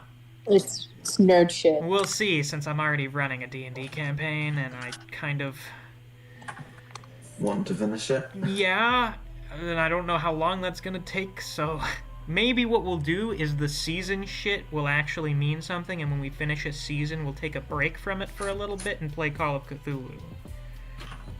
What's Call of Cthulhu? I just described Call of Cthulhu as like 5 minutes ago. I'm fucking with you. This is my concern, is I'm afraid everything I say is baked under so many layers of irony that everybody thinks I'm for real. Dude, how many layers of irony are you on? By the way, Like, if you're in VC, make sure you have the fucking stream open in a different window or on your phone or whatever. No. Jesus. I always So, do. yeah, Call of You know Cthulhu what? is basically spooky, more gritty and dark D&D. It's not about Dungeons and Dragons, it's about cults and horrendous, maddening space gods, aliens, shit like that. You will have a fun time. Your characters are not. So, here's how we're gonna start off. Did you guys get the links to the character sheets? I know Neve downloaded a PDF for one. Yeah. Yeah. Yeah, you got one. Bob, did you get one? Yeah, and I also posted the randomizer link Oh, the before. randomizer. Ben, did you download the PDF to make a character sheet? Download what? The PDF for your character sheet. Where do we get that at? I posted hold that on. in D&D. I guess I'll post it in here again. Hold on a I'll- second. Yeah, I'll go. Or if you already Is the- got it, Neve, you're welcome to post it in text to Yeah, speech. hold on. Is Yeah, the virus? No, Sure it's it's not from on my the computer. official company's website. You're fine. Alright. And Yeah, it's one of those PDFs you can type in, so it's extra convenient. hold on. Up Ooh, here. love yeah. that. Oh. I'm just gonna write it on my Oh, Gojo iPad. Satoru is here. Welcome, Gojo. We're I'm teaching some Oh, people how to shit. play Call of Cthulhu. Is that Gojo? Gojo Satoru. Wow, it's Gojo. Yeah, Wow. though his profile picture is curiously not Gojo, as far as I can tell. No, that is Gojo, right? Once he's out Well, the box, he's it- gonna have a resign. The thing about Gojo is he would probably prefer to look like someone else right now. Oh yeah. Alright, what do I get? Probably be So stuck in there the you go. box for Click so on the long. link. Neve just pinged It's you the in. 1920s one. Yeah, band. do the 1920s one because this is gonna be the Close- basic close to the color doesn't 1920s. matter. There's two of them. Yeah, Do it the doesn't matter, get dude. either one. It doesn't matter. You can either get the color one or Yeah. the black and white one. It doesn't matter. And actually, black and white uses a lot less data. Probably. Or it's for printing out. Oh no way, my computer has like 2 gigabytes. And it's more just for the fact of printing. Yeah, Like, it if you doesn't actually really have to matter print that it. much. So, Alright. in Oh, shit, I can this type on it? game, your You can. characters are called investigators because that's what you do. You investigate stuff. So, in D&D you have a D20 system. In Call of Cthulhu, you have a D100 system, which is not actually like a 100-sided dice. You know how in most dice sets you have 2 D10s? One has 10s, one has 1s? You roll both of those at the same time. D20 is like a 1 out of 20 system. Call of Cthulhu runs on a percentage system, so it's out of 100. The way your stats work is you get your stats, and then you have your skills. Each of them has a certain percentage. And if you want to pass a skill check, you need to roll below that percentage. So the higher your skill level is, the more likely you are to succeed in skill checks. Now, there are variations to this. There are hard and very hard skill checks, which, if I check here, I believe are 50% and 20%. So like a 1/2 and a 1/5. So, for example, if you need to make a strength check, and your strength is 60, usually to succeed, you just need to roll like a 60 or a 59. If it's a hard task, you need to roll beneath a 30. If it's a very hard task, you need to roll beneath a 12. Yes. So that's generally how it works. The harder something is, the lower percentage that you need to roll. And when you roll really well, you put like a little check mark next to the stat, and then we roll some dice after the session to see if you get to level up the stat by like a d10. So that's how that works. Now, the stats or characteristics in Call of Cthulhu. There are 8 of them. You have Strength, which is raw physical power. Constitution, which is your health and hardiness. Power is sort of like wisdom. Force of will, spirit, mental stability. Dexterity, physical agility and speed. Appearance is the measure of your physical appeal. This, I assume, will play a factor if you try to, like, charm someone with your appearance and stuff. If you get, like, some sort of horrific facial scarring, your appearance stat will decrease, because, well, to most people you won't be as attractive anymore. It's basically an attractiveness meter. You're ugly! Yeah. Then you have size, which is your combined height and weight. Basically your BMI. It's how big, how wide, how heavy you are. That kind of actually, I don't think there's a wide stat, but, you know, weight. That's an actual stat that sometimes is taken into consideration. What's your wingspan? Yeah, how big, all that shit. That's probably mostly for determining, can you fit through this space or not? Something very basic. And you have intelligence. Or just how hard you can hit. Yeah, how hard you can hit. Because weight class is a thing for a reason. Weight class is a thing. Second to last, we have intelligence, which is your cunning, ability to make leaps of logic, and your intuition. And then the last one is education, which is the amount of knowledge that you've accumulated through formal education. Or the venerated School of Hard Knocks, which is basically just, have you learned this through experience? So those are your 8 main stats. And then we have the half and fifth values right there. So then we have secondary attributes, which are worked out by the characteristics above. These are luck, damage bonus, hit points, and sanity. Luck begins at 3d6 multiplied by 5. You're going to want to, put that... I think there's a spot there so that you don't miss it. Luck is used to determine whether or not external circumstances are in your favor or against you. And if you find yourself... what's the exact situation they give here? Basically, let's say you're fleeing from a horde of zombies, right? And you find a parked car nearby. You jump into the car to try and escape. We roll your luck to see if you are lucky enough to have the keys be there in the ignition. If you roll high enough on your luck, they are. If you don't roll well enough on your luck, you're fucked, pretty much. Then we have magic points, which are equal to 1/5 of your power. These are used by spells. Yes, there are spells. This is different from D&D, where, band, you play a wizard, you're very familiar with using spells all the time. In Call of Cthulhu, spells are actual, like, eldritch invocations inscribed in an ancient tome, and usually have some kind of ritual involved in casting them, and you use up magic points to do those. So that's equal to 1/5 of your power.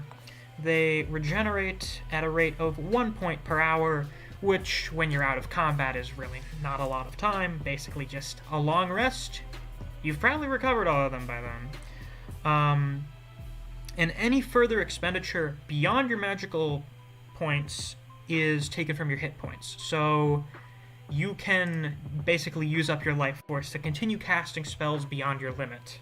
I don't know if that's exactly recommended. Maybe if you're in sort of a dangerous enough situation. Then we have damage bonus and build. Damage bonus is how much extra damage your investigator does with a successful close combat melee attack. Build is a scale of combined size and strength. You add your strength and size together, and you use the following table, which I'll go over for when you guys are actually putting together your character sheets. But your build actually sort of affects your damage bonus. So weight classes are a thing in this. Now your hit points, awesome. I mean, you guys know what hit points are. That is created by adding size and constitution, then dividing the total by 10, round down to the nearest whole number. And HP is something that usually increases whenever you level up. However, I do believe it is possible for you to take damage, injuries, stuff of that sort that will lower your maximum hit points. Kind of like life drain, but it doesn't usually wear off unless you spend like weeks in the hospital or something. I love spending weeks in the hospital. That sounds nice. Now, the most iconic part of Call of Cthulhu.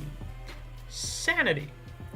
Sanity begins at a level equal to your power score. Right. This is used as a percentile that presents your investigator's ability to remain stoic in the face of horrors.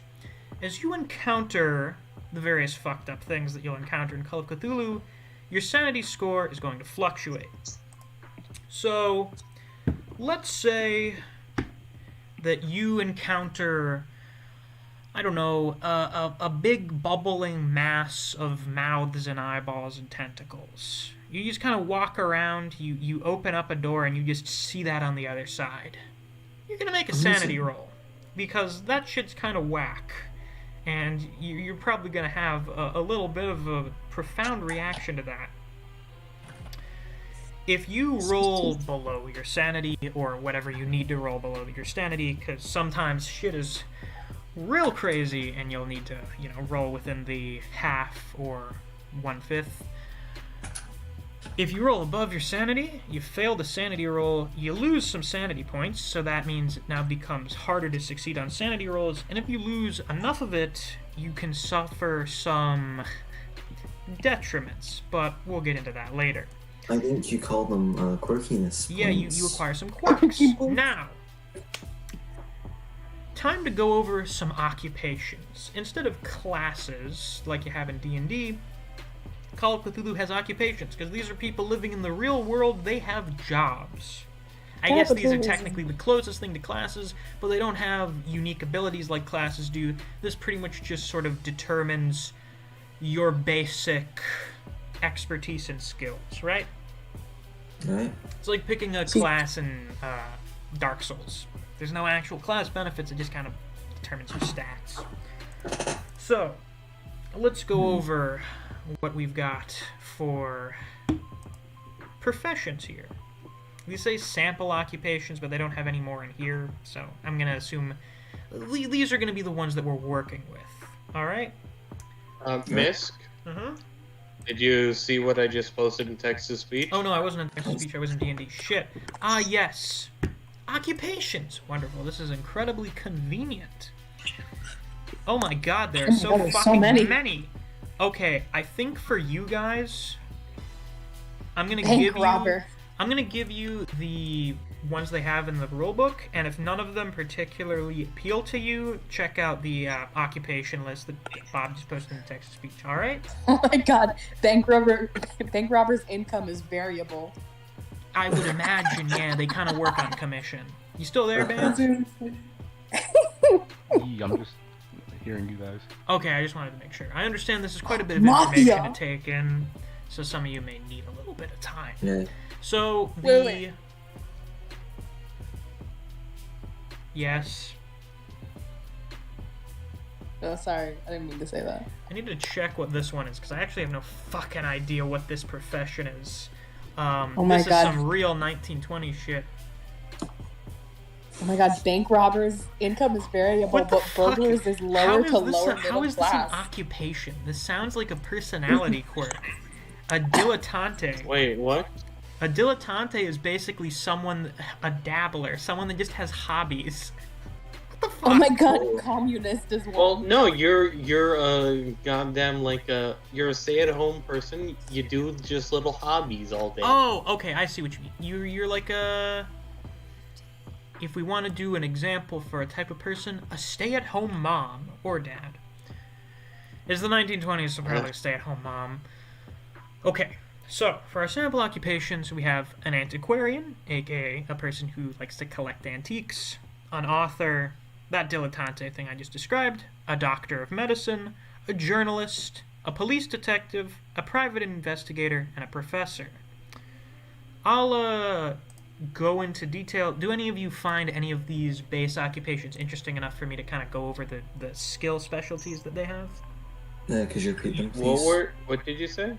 Okay. Oh, I think Fine's going to be joining too. Wonderful. Well, shit, I hope he watches. I'm going to list them out in text-to-speech.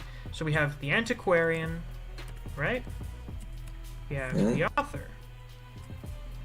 Right. Dilettante. Then we've got the Doctor of Medicine. Welcome, Fine. I hope you've been watching the stream so you know what we're talking about. Journalist. Cop, basically. Police detective. Private investigator. And a professor. And can we, like, vary these a little bit? I mean, you have base stats that you're able to pick from, so I guess you kind of can, yeah. Okay. Like you have a, Cool. yeah, you have it's sort of like point buy with D&D for your starting stats, or I guess your characteristics, and then your various other secondary skills can be added to or taken away from that. Actually, you don't really take away from skills for the most part. You just kind of add to them. Private investigator and a professor. So, these are our basic occupations. These have quite a bit of range, so I assume at least one of them appeals to all of you. If not, say so, and then check out the fucking stupidly long occupation list that Bob found. Bank robbers income's variable, and then the burglars is lower to lower middle class, which Well, there's doesn't still a make bit of any a sense. range there, because I don't think... Jesus Christ. So, which of these basic, how many of these 8 professions do you guys find the most interesting? I mean, I journalist wanna- seems pretty neat. What did you say, Neve? Journalist seems pretty neat, I suppose. Journalist? Alright, we got a journalist. I wanna do professor, but I wanna be a professor's assistant instead. I mean, I guess you can kind of work with that. A dilettante is someone that doesn't really have a job, they just kind of do hobby shit. Imagine like a stay-at-home parent or something. I guess you had people like that back in the 20s. People that don't really do much for a job, they just kind of do whatever. They just kind of chill. Like a landlord or something. Yeah. Like Yeah, a rich right? person who collects stamps. Band. Is there anyone you're particularly interested in? I'm looking at the robber one. That sounds kind of nice. Okay, not that one. I want to check the basic list first to see if you like any of those. Yeah. Indian chess and robbers. Check those first, because that makes this easy for me because I have the list of them and all their benefits right here. Author. Okay, so we have professor, journalist, author.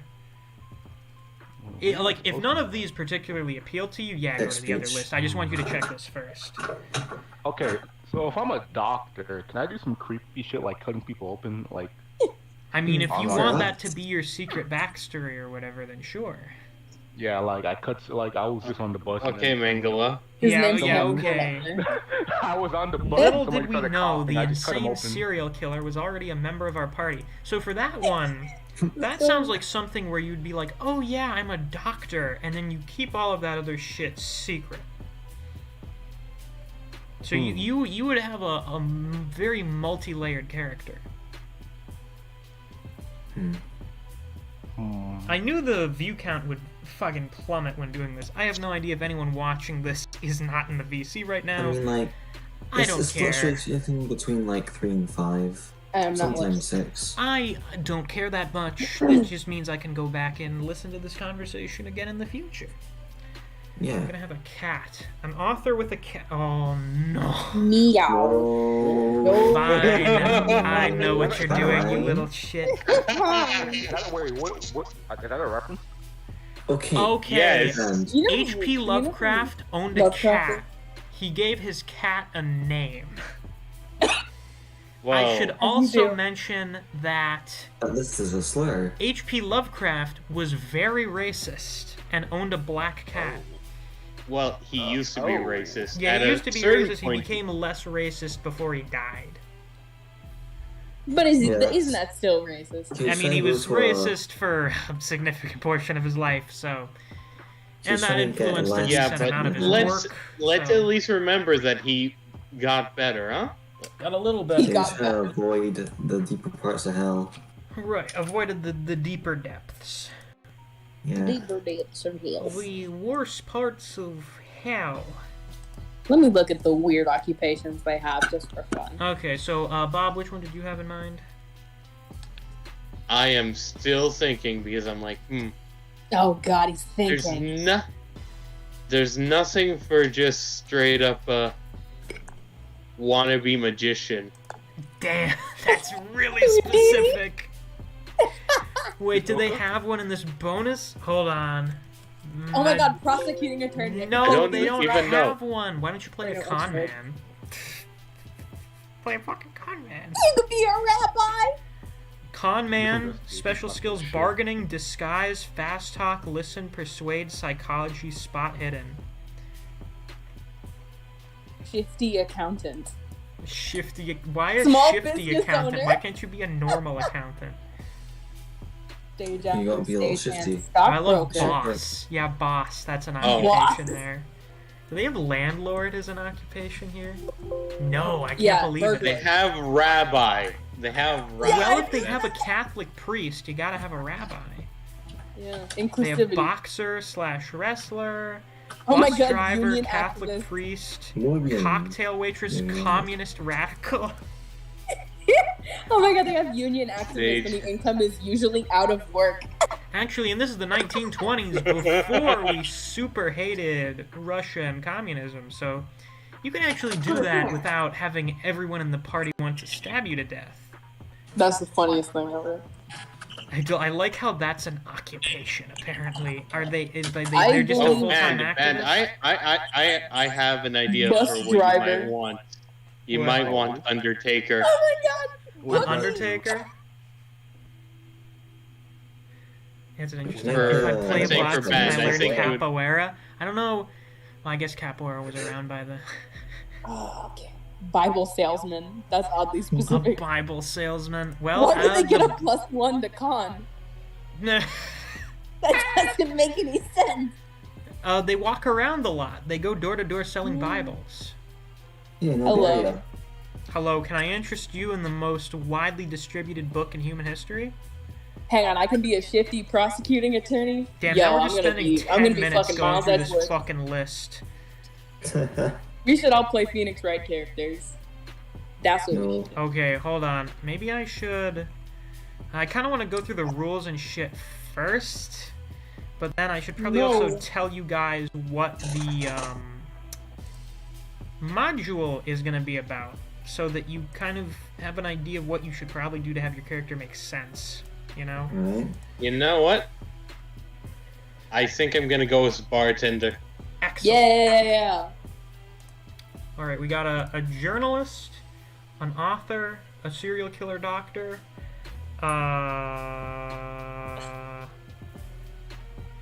and a bartender. Oh, And I know I'm forgetting one. Oh, a professor's Professor. assistant, that too, yeah. Yeah. I'm gonna give So- you an iPad. We have the smart one, the crazy one, the other kind of smart one, the curious one, there we go, and the guy. The guy. The guy. The guy. Doctor, why is there blood on you?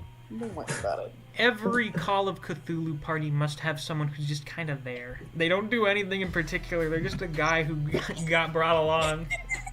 No, we're Oh, just like are you- fighting. I glasses should- and I should have Bob gone- in the corner cleaning Wait, glasses should I with go- a fucking rag.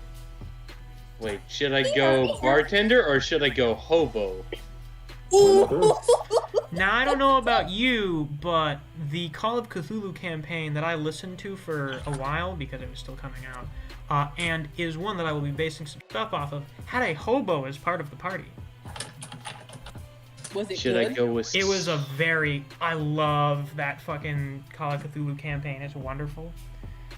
Ooh, drop Five. it. Look, if you're gonna do, are you gonna pull out the Fiven voice? The what? Fiven. No, I'm not gonna be Russian. I'm gonna be Italian. This is I gonna wonder get what I so can do. racist, it's unreal. No, it's not. I'm not like you people. I'm gonna have to remember how to do like a fucking douchey Bostonian accent.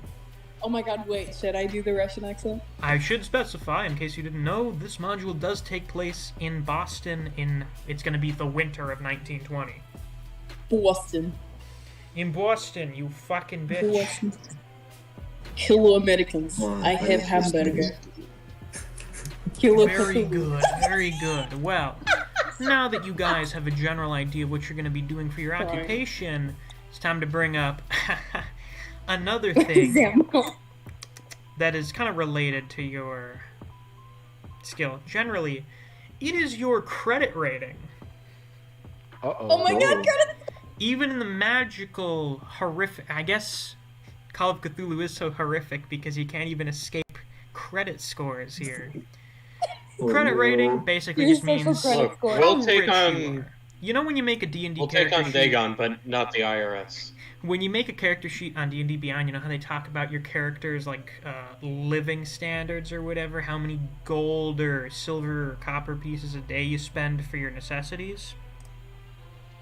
Credit rating's basically how wealthy you are. And that depends on how many of your occupation skill points you allocate towards it. If you have a credit rating of 0, you're a fucking hobo. If it's 1 to 9, you're very poor. If it's 10 to 49, you're pretty average. You know, kind of lower to average middle class. 50 to 89 is wealthy. 90 to 98 is rich. And 99 is you're like a fucking billionaire or something. You are the richest fucking person in Jeff the country. Bezos. You're Jeff Bezos if you have a credit rating of 99. Well, That's I'll scary. Escobar. Does it say... No, it doesn't. So... What's my social credit score? What is my social credit score? Let's see. Yeah, you take the points. All of these professions have a set of skills. If you don't mind, type out in text-to-speech what occupation you plan on going with, so I can tell you what your general skills are. Oh, I already So filled it out. So I can't be a burglar. I mean, I guess you can if you want. I'm not going to stop you. I just wanted to make sure that you check the that's basic fine. the basic list first. Come here. Bro, this dog gonna kill me.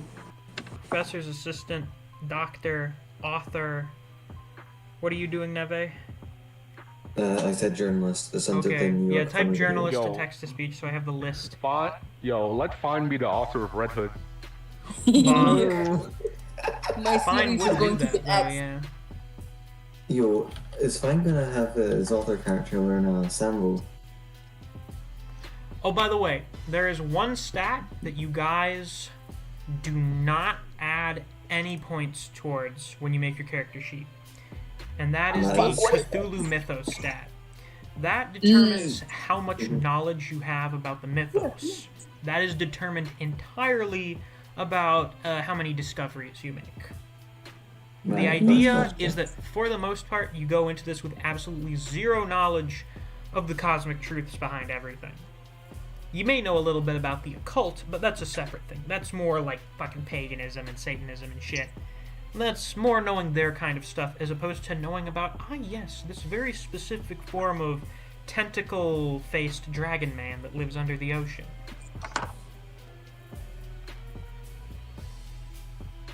Oh, and Neo's thinking about doing a Professor Antiquarian.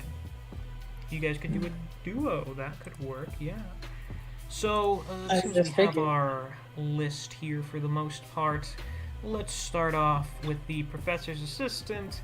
I hope that this will copy and paste in a way that doesn't make me want to shoot myself. So, for But keep it in. Yeah.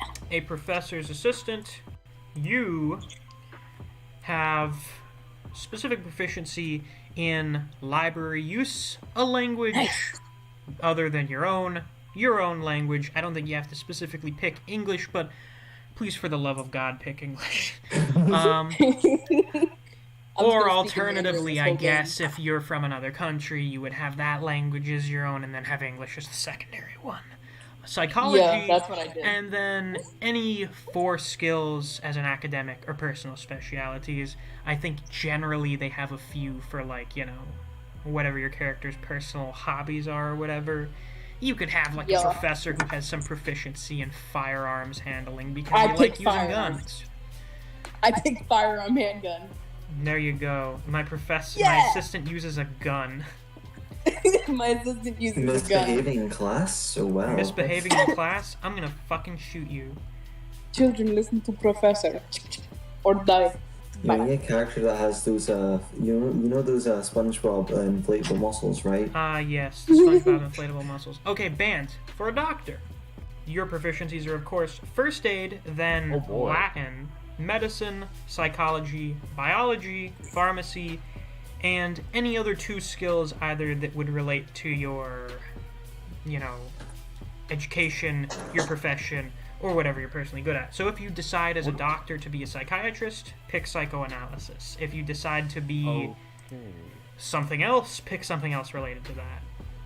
This is a doctor of medicine, of course, so you would... Well, actually, there's not really much else. But yeah, if you're a psychologist or psychiatrist, you pick psychoanalysis. An antiquarian professor. Neo. So an archaeologist? Like an archaeology professor? Pick one. I think it just means like a professor of like old shit. Yeah, if your job is a professor, pick that and then add some of the stuff that antiquarians do. Or an archaeologist, I don't know. We're gonna have Indiana Jones. Indiana Jones would actually work pretty well. You would go for explorer or something. Yeah, that would be like more Indiana accurate. So, band, those are your benefits there. So then we have... Bonusera. The author. Fine. Your specific set of skills for your occupation are art, literature, history, library use, natural world, or the occult. You can pick one, depending on what you write about. A different language, your own language, psychology, and one other skill of your choosing. Literally any other one skill of your choosing. You can pick fucking anything. You can pick goddamn, piloting if you wanted. Yes, that's gonna come in very useful every You never know when single you'll have to fly a plane out of a, Arctic expedition site that's being consumed by a giant shoggoth. Trap. That's how the Mountains of Madness ends. What do we have next after the author? We have a journalist. Wonderful. Neve, as a journalist, Yes. Your specific skills are arts and crafts, specifically photography, history, library use, your own language, an interpersonal skill such as charm, fast talk, intimidate, or persuasion, psychology, and any other 2 skills of your choosing. Oh, other 2? Ho, ho. Yeah, I know, 2 whole other skills, oh my god. Holy That's twice the skill. fuck. Oh boy, a girl boss character from Neo. Excellent. Is archaeologist a thing on the really long list? Is that on there? Woman. I don't think so. God damn it. No, I think I recall seeing that. Warman. Architect, artist, author, nope. I think it just There's probably means a antique professor of dealer. archaeology. There's antique dealer, huh? You can be an antique dealer, yeah. Thanks, Fine. man. Or an explorer or one of those. One of those, yeah. Do we have anyone else here? You gonna do...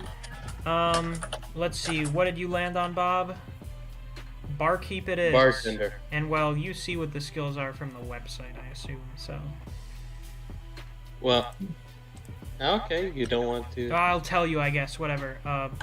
Bartender, that's what you mean, right? Yeah. Okay. Well, this actually includes the income, which is not on here? That's fucking weird. It's weird they don't have the income levels. I guess you could pick how successful or unsuccessful you are, but I'll read over it to check what the exact parameters are for, credit rating. I'm the best bartender in New England. I'm the best bartender in all of Massachusetts. Get shot instantly. Oh, yeah, that's probably how it goes. Bob, I can make a drink that'll fuck you up you for have an months. upper, lower to lower middle class income. Your skills, I'm just going to go over those because these seem to mostly be RP things for contacts. Your skills are accounting, chemistry, club. What the fuck does that mean? I don't see chemistry on here though. That's the weird thing. I guess I'll just add them in. I'm pretty sure it's on there somewhere. Fast talk, firearms, punching, persuasion, and psychology. You have -2 to education for some reason. Bartenders often hear secrets about their customers, which can come in handy. I just run the bar. Bless her nice. I don't fucking know. Well, there you go. Okay, so,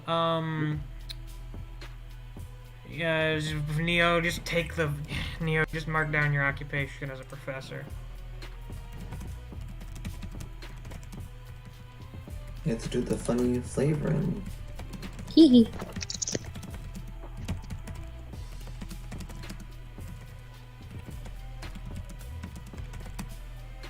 Ooh, like funny, Call of Cthulhu. Okay, so now we have our classes selected. That took a little while. Well, not classes. Okay, so now you assign points to the skills on the investigator sheet. Don't add anything to Cthulhu Mythos. I will send you guys the numbers that you're supposed to allocate. Let me go get those now. Number.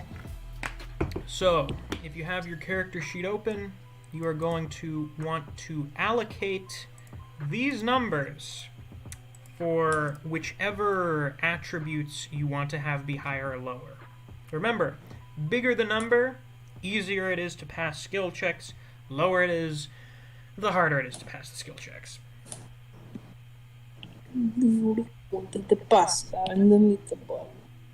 Right, so I guess we put these in the reg slots. Yeah, put those into your regular characteristic slots. Your 8 main characteristics: strength, con, power, dexterity, appearance, size, intelligence, and education. Let me know when you're done with that. I'm gonna be hot. Do we roll for it, or do we just put in power? Nope, you just take it from those numbers right there. What's the thing for, what's power about It's again? like point buy on D&D Beyond. What's like power magic. again? What's what again? Power. Power is basically your willpower. Oh, wisdom. Your Yeah, I willpower, remember. your mental stability, that kind of stuff. Hello, Neo. Have What is you SIC? downloaded a PDF for your character sheet yet? If not, go grab that in the D&D channel. It's a character sheet. What were you asking, Band? SIC. SIV? Z. Sorry, Mike doing the funny thing. Yeah, Oh, that's your size. SIZ is size. Oh. Yeah, Okay. downloaded the. Yeah, jungle. So, do we also put this into luck and sanity or no? Let me check what they had for luck and sanity. I believe not. Oh no, luck is something separate. We're gonna roll dice for that, if you have dice. Okay. Or you roll it on D&D Beyond if you want, and just tell me what you rolled with the custom dice rolls. So let me know when you're done putting in your main characteristics. Hold on. Let me get the sheet link again. Actually, hold on. Can I just upload the PDF? Or would it be too large? Let's take a look-see. Let's take a look-see here. Yes, take a look-see, Bravner. Broviner, I'm so British, I can't help it. I'm sorry, British. British? Bruh? Yeah, There it is. I guess you can download it from there in text-to-speech if you couldn't already. Yeah. Yeah. These are ones you can fill out without having to print them out. You can fill them out digitally. It makes editing stats for any potential future level ups and that stuff easy. Is there a little spot for putting check marks next to the skills? I hope there are, because that's important for leveling up the skills. There are. Excellent. That would be a massive oversight on their part if they did not include those. Alright, so, Yeah, like, what the hell? God, it's a lot more complicated than your little character sheet, Jesus. We're gonna leave out an important function of the game. Just fuck you. We made you these convenient digital character sheets that don't feature an essential component for a functioning character sheet. Because fuck you.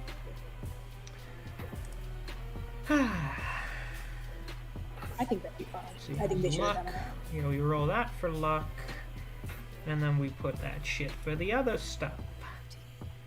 There's other stuff. Yes, your secondary attributes. Oh no.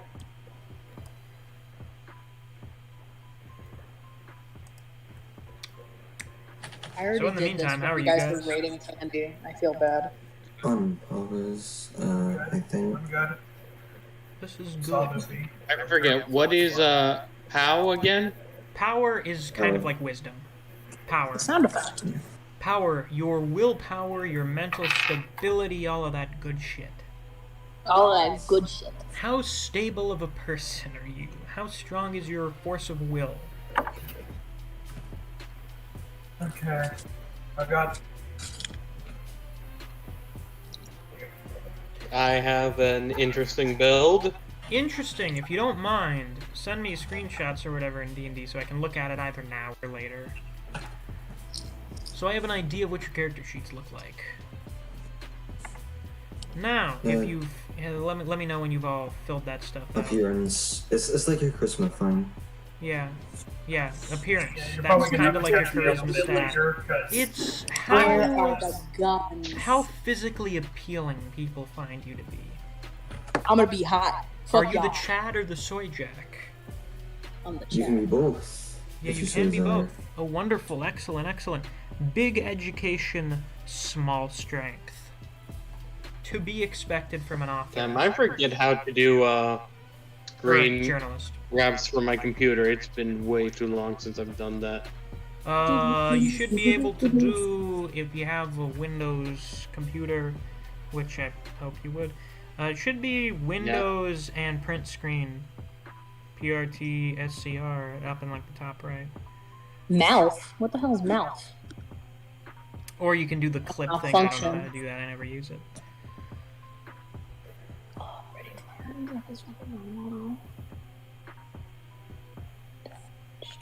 Alright, I guess I'll just do it that way because it's easier to save as a PDF. Wonderful, wonderful. Won't that be So- actually too big? So, since I'm late to this, for the basic stat, you just roll a d100. No, you select from these that I posted earlier. Up at 921 Oh, text to okay. speech. It's like Sorry. point by. Wait, do we put in text to speech or in D&D? You can do either. I don't care. I'm working on it. I'm working Okay, on it. humongous. Reach bonus time. Oh, No, Neve, be further sure to than- fill out the half and fifth so that it's easy to keep track of those whenever you need to use them. Oh, good idea, good idea, good idea. So what is app? Appearance. It's your appearance. How attractive are you? How good do you It's look? Instagram. Hot or not? Yeah, Neve, be sure to fill out the half and Does it appear properly? it does Yeah. appear to open. It does appear as a downloadable file. Oh boy! It's a PDF You because did it! Yay! Good for you, you fucking idiot. And it Uh-oh, this works, is- so I can't fill it Ding, out. I joke. oh yeah, no, Recently. I still have my other version that I can fill out currently, but I'm just saying. I see. Very good, Hold very on, for good. some reason I What do you cannot think? Looks pretty good, if I do say so myself. fill out these ones that aren't blue. He's nuts. Yeah. Let me check. How do we determine hit points and magic points? But first, luck. If you guys have Hold put in on, all your main attributes now, time for luck. Hold on a minute. I'm having a slight Band, issue you'll trying to actually figure be able to do this. Roll 3d6. Oh boy. Give me one moment. I need to And check then out tell me or type in chat so that I can see what your,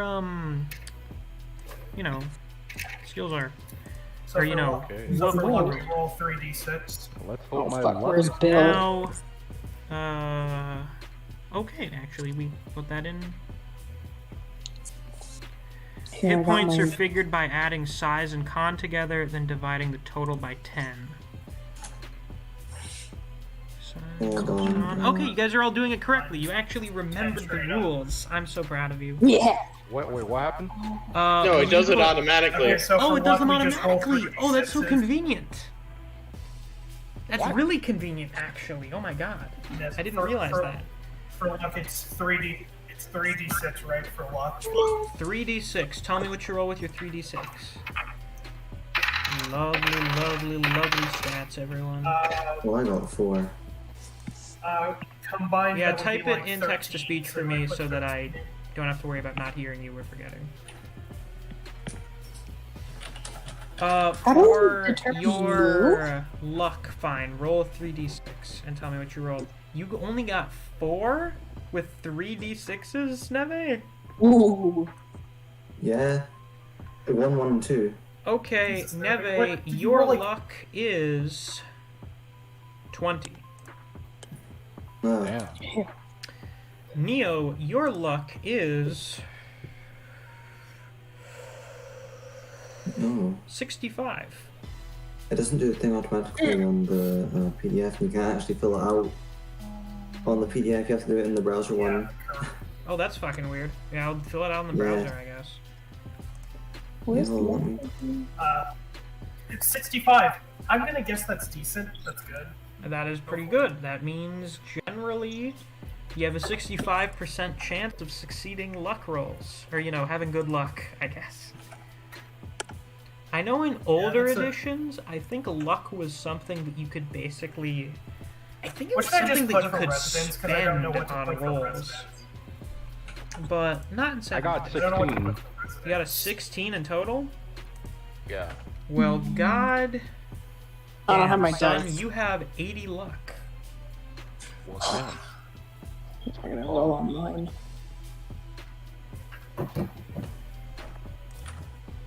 What do you put for residence? We'll probably get into that later. I guess just say where you live. Ooh. Like, what kind of place do you Wait. live in? Is there somewhere we have to roll our dice at? I'm just doing it on You can just roll D&D Beyond, physical but keeping it dice, to roll on myself. D&D Beyond, whatever is Okay. most Hang convenient on. for you. Let me do Google. I don't want to get out D&D Beyond. Petrol says candy corn is S tier. I think you're a little late. That was like Miss? Here. What do you an mean? hour and a half ago. Yeah. but like, I mean, are they? Yes, they are wrong. Oh, you. Yeah, they are. Okay, miss. And I Yeah. hate you. I just looking at this shit. I got a hate you. 15. A 15. That means you have 75 luck. Yes. I got a 14. 14, that means you have 70 luck. Nice. Eve, I feel like things are not going to go well for you. Oh, wait, hold on. Exactly. Fine is here. Fine, you have 40 luck. Ooh. Now, Well, I have at least above 60. I'm happy about that. I believe that is everyone's luck. Now, did everyone, did the sheet automatically fill out your health and magic points? Yeah, it does. does Yeah, that. I have Using 10. I have 10 reparation. of each. I have 10 hit points and 10 magic points. I'm probably. Okay. Yeah, also my phone. Now for damage bonus and build. Damage bonus is determined by your build. Your build is your strength and size put together. Tell me what those are, and I'll tell you what your damage bonus is. I assume there's somewhere to write that down on the character sheet.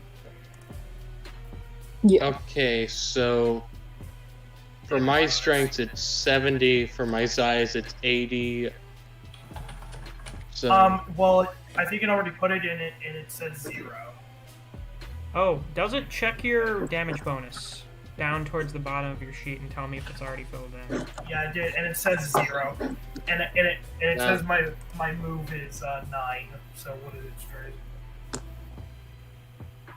Size. my damage bonus is plus 1d4. Okay, cool. So that means whenever you do like a melee attack, you add 1d4 to your damage. No. Who's I have. Okay, I think most of these Oh, are filling out yeah, automatically, so that makes this process a lot easier. Is this a stream? And does it is. automatically fill out your sanity Yes. too? What's up, Seth? We No, haven't it doesn't. It doesn't. put in fill a out our starting sanity. sanity. Okay, your starting sanity is equivalent to your power. So, So for 50. example, for you, I got that Fi, wrong. your sanity would also be 60. Sorry, I fucked that up. Mine would be 50. Okay, put in Okay, then whatever it your fills- power is, put in that number for your sanity. Damn, we're down to one person watching. Oh, that's me. Wow. Just Oh my ended god, here. Seth is here. Are you even watching the stream? No, I didn't know we were streaming. Just We're in the fucking, stream. you didn't know I was streaming? Yeah. That's. How the fuck do you You're do on hit thin points? ice, Seth, I swear to god. You're on Super dead. Mario Fuck nice. Galaxy. Wait, are we still Okay, on is stream? everything automatic? Oh, I already going did out that, to you never mind. guys? Yeah, everyone, Yeah. whatever your power Yeah. is, take that number, put it in for your sanity too. It'll be equivalent to start. However it changes from here on out, who knows? Can you regain sanity points or have like Uh, defo gone yes, forever? you can. Usually through Okay. going to therapy. Or getting thrown in a psych Oh, ward, my. which is not very accurate. Hold up. Can you repeat that? So, what? The part about how to restore sanity, or how it no, changes? yeah, how to get my sanity, or what am I trying to get right now? Usually, okay, when you fail a sanity roll, you're usually gonna lose sanity. There are ways to get it back, generally, such as going to therapy, getting thrown in a psych ward, or an asylum. I don't think that's how that works, but I guess if they fucking hop you up on Valium or whatever, eventually you'll stop giving a shit and quit having psychotic episodes. My damage bonus is a So- good. My damage bonus is a solid 0. Yo, I'm let's go. 50-40, so where do I go from there? 50-40, I believe if it didn't auto-fill it out, you don't get a bonus. You're good. Okay. Yeah, apparently So- the sheet automatically fills out several stats based on what you put in, so yeah. It does for the stuff you don't actually are unable to fill in yourself. Okay. No, Seth, Call So- of Cthulhu is a video game based on the tabletop game. Call of Cthulhu is one of the more popular tabletop games other than D&D. Like, there's D&D and there's Call of Cthulhu. Those are pretty much the two big ones for role-playing games. Also Pathfinder. Oh yeah, well, Pathfinder is based on D&D. There are a lot more people that would know about it than... There are a lot more people who would know about D&D than Pathfinder. True, Good and night, then there's Cider. the Enjoy Star playing Wars. Shogun 2.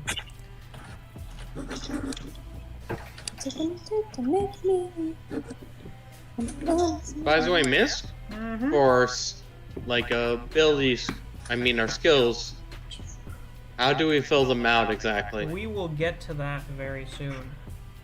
Okay. So, if you've all put in your sanity by now, which I hope you have, Wait, I didn't. put in your sanity. It's equal to power. Put in sanity. How? Just 50 then? How? Yeah, if your power is 50, you put in 50 for your sanity. Size and con stats. Okay. I don't know if 50 sanity is good or not. Alright, we have more numbers for your occupation skills and your credit rating. Are you ready? I'm going to type them out in chat so that you guys can see them. It's basically like point I. Right. Okay, so I'm not even going to bother saying them. I'm just going to type them because it's a little dumb. If I say it out loud, 50, I'm sorry, 12. 40. God, I switched two main stats and now all my shit is fucked up. So basically, point by for your credit rating and your how many? 8 occupation skills. Pick whichever one you want to be highest based on those. And which one you want to be lowest out of the stats where the that are fuck- part of your where do- occupation. What? Wait, where do we put this at? That should be down further on the character sheet with your other skills. The really long list of skills. What do I put for professor? You put these numbers into your creative skills, right? Oh, okay. Social credit Yeah, skills. what skills? I don't know. So we can. Okay, I get what you mean. So go back, check what your skills are for your occupation. I made sure to reply to your comments for those when you posted them, so you should be able to fill that out. I think all of them have at least one, so you can just pick whatever skill, and then you pick I don't. You one did of those professor's numbers for assistant, your but I credit don't score. see anything for professor. The same thing. It's just a reskin. Yeah. Wait. The professor's assistant is just. I just had it be professor. Yeah. You would probably just Interesting put point. Where is the. this? You would probably just have like the education skill be a bit lower. Yes. Click Yeah, on the boxes I for picked the I picked a skills lower to type them education in. but higher intelligence. It should work pretty much the same way you put in the main attributes. That's not good. Wait, do you click on the Not boxes? that box. You click the. Should be something next to them to put in.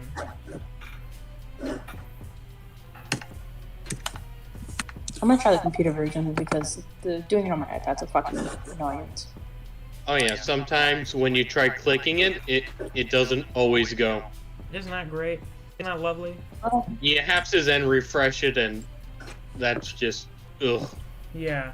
So make sure you got pictures of your character sheet to make sure you don't lose your stats, because that would suck ass. Oh god. Get me into Discord.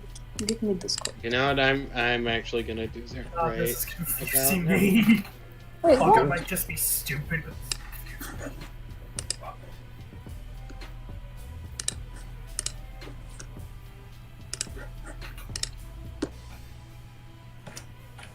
So Seth, how are you doing?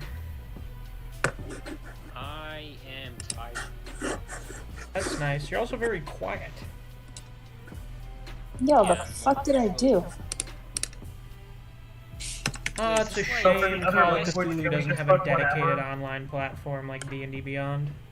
SMH. Oh, why am I invisible? So professor gets like 2 languages. Yeah, of your own choosing. So, Pick English as one of them.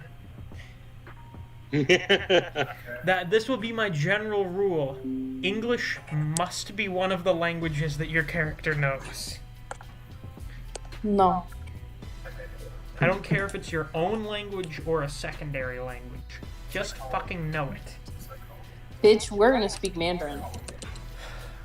Fuck you. Any 4 other skills, okay, archaeology. I'm gonna pull out I Mandarin select- randomly. I can't select archaeology. The fuck is going on? Is that not 10? It's I a know, problem with it's the not. sheet. The sheet's fucking shitty sometimes. Okay, yeah, you need to use the browser version and then download that once you've completed that or something. Fucking, Yeah, it's very where do I fucking... download that? No, you don't need to download it. You just need to go to do the thing in browser. Yeah, and then open up download the it once you PDF in finish. browser. Open it up in Chrome. Or Explorer, Yeah, or it whatever is you're open in using. Chrome. No, you need It to is open use in the Chrome? It is website open in first. Chrome. Yes. Oh yeah, no, it does that even in Chrome. Oh, What well do you then think you have I'm to using? reload it. So take a picture of your shit to make sure it doesn't go away or whatever. Oh, does it only do that in Chrome? I have no idea. No, it does I have that no fucking everywhere. Oh, It does that everywhere. SMH. Sadly. Shit on my life? Shaking my head. This sucks. Okay, let me save. I do apologize for this being a bit more of a hassle than just using D&D Beyond.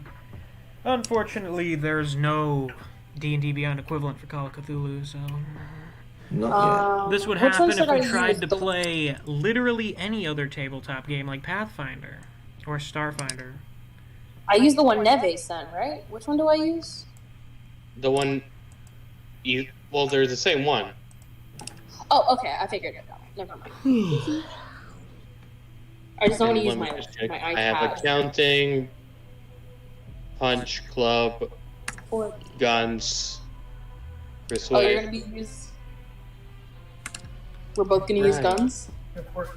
Well, I could use guns. I was just being like, I feel like I'm forgetting a skill, and then I'm like, psychology. And remember, one of the skills is your credit rating. Credit score. Social media. Now I retype everything. Fun. Have fun here. Fun for the whole family. 70. Sanity. 60. What did I do? What did you put in for the 70? Appearance. Oh, wonderful. I'm gonna be hot, bro. Hot Italian who use gun. Who laughed? Who do I have to back end today? Shut up, bitch. I am very tempted to put my 70 in punch. Just Yes. I punch so fucking good. I'm the bartender and the bouncer. well, you know when a drunken brawl breaks out. But you're supposed to be the one who calls the cops.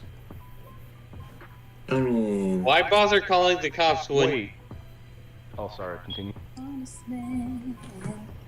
This is fair. This is fair. What were you gonna say? I was gonna say, can we put it wherever we want, or like only where we check mark them? I'm gonna put English as my other language. wait, do check marks the ones The check that you put marks, I guess check marks, yeah, put those in to keep track of what you're doing. Does it automatically check them based on what you put in? Oh, that's what the check. No. Okay. I was like, The check marks are to mark when a skill is eligible to level up after an Scooter, sit back down. investigation is over. Oh, so we don't put check marks in? No, the check mark is a system for when you basically, if you get like a critical success, the equivalent of a critical success, rolling the 1/5, or if you roll a 1, which is the highest, like the best roll you can get on a skill check, put check there, so that I know. Wait, it says here that we get our 4, or we get our oh fuck, I don't know what this shit is. This is so confusing. Now I've hokey pokeyed and turned myself about, and I don't like it. Goober. Shut up, bitch. We're gonna make him cry. That wasn't a cry. That was. Oh my god, I fucked everything up. Oh no. Wow. How did you fuck everything up? I changed a couple stats, and now I'm all fucked up. Just change them back. I know, I'm trying. I think it's that hard. You just go in, delete them, and put in the original stat. Oh, I just fucking, oh shit. Here we go again. Okay, band, one, D's two, is not a three. place you can be born from, neither is nuts.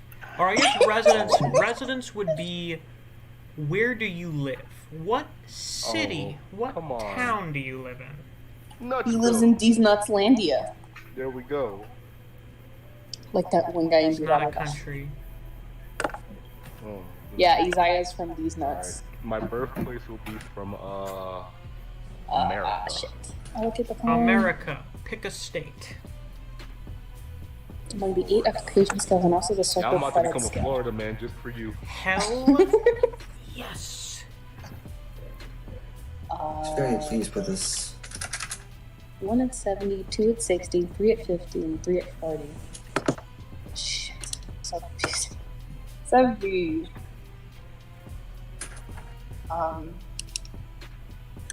Fuck social credit. I'm gonna be poor. My credit score will be 15. Oh, lovely. Credit You're score is your poor? mom. Yeah, I'm a poor quack Wait, dog. 50 or 15? You just pick one of the... 15. Pick one of the... Oh wait, I have to pick an actual number. Yeah, that's one of the 9 numbers you are given to choose from. Wait, where is it? Pick my 260. Posted in text me. No, I mean on 240. the sheet. The what? On the sheet, like the page. Let's see, where the fuck is credit score? Credit score. Wait, hold on. It's one of the skill ratings. It's on there. Oh, there, it's credit rating. 50. In alphabetical order, I believe. Yeah, I'm it gonna is. go 40. What's a? I know what a praise is. I want to be a quack doctor. So you can choose 8 other skills, but you also have to have credit rating. So one of the numbers. Has Yes, to be credit rating. is one of your required skills. Wait, where's credit rating again? Credit rating is It's in below the climb. C's. It's not separate. It's one of your skills. Should I put one into archaeology since Neo's professor of archaeology? I mean, if you're the assistant to an archaeology professor, you probably should be a little knowledgeable. Yeah. Yeah. Yeah. I Sorry. hope so. I was And just then I'm thinking pretty about sure it. everything else has a base stat, or is just something you have no skills in whatsoever. I'm gonna do a handgun because fuck y'all. What's the skill So- for a handgun? It's a should firearms be- handgun. Yeah, handgun. Yeah, it's right there at the bottom Oh, so I of the just put my first firearm column. skill? Yeah, you pick Yeah, it which requires kind a of firearm firearm skill. you're best at Oh, using. fuck yeah. 1d10. And where did you guys say it was again? It is in the C's in the first column. Credit rating. Okay. Lucky number. Credit rating. My credit rate is through roof. Oh fuck, I It's gotta only make a 40 for character me, so now? hopefully that Shut won't the come fuck back. up. Yes. It seems like everyone has a basic amount of skill with the use of firearms. We all wanna I shoot do not. guns. Howard Peter Minecraft. Except me. Oh We're my just gonna pull up God. on Cthulhu with a fucking firing Any squad. name ideas? That's up to you guys. Think of your country of origin, and then the period. It's the 1920s.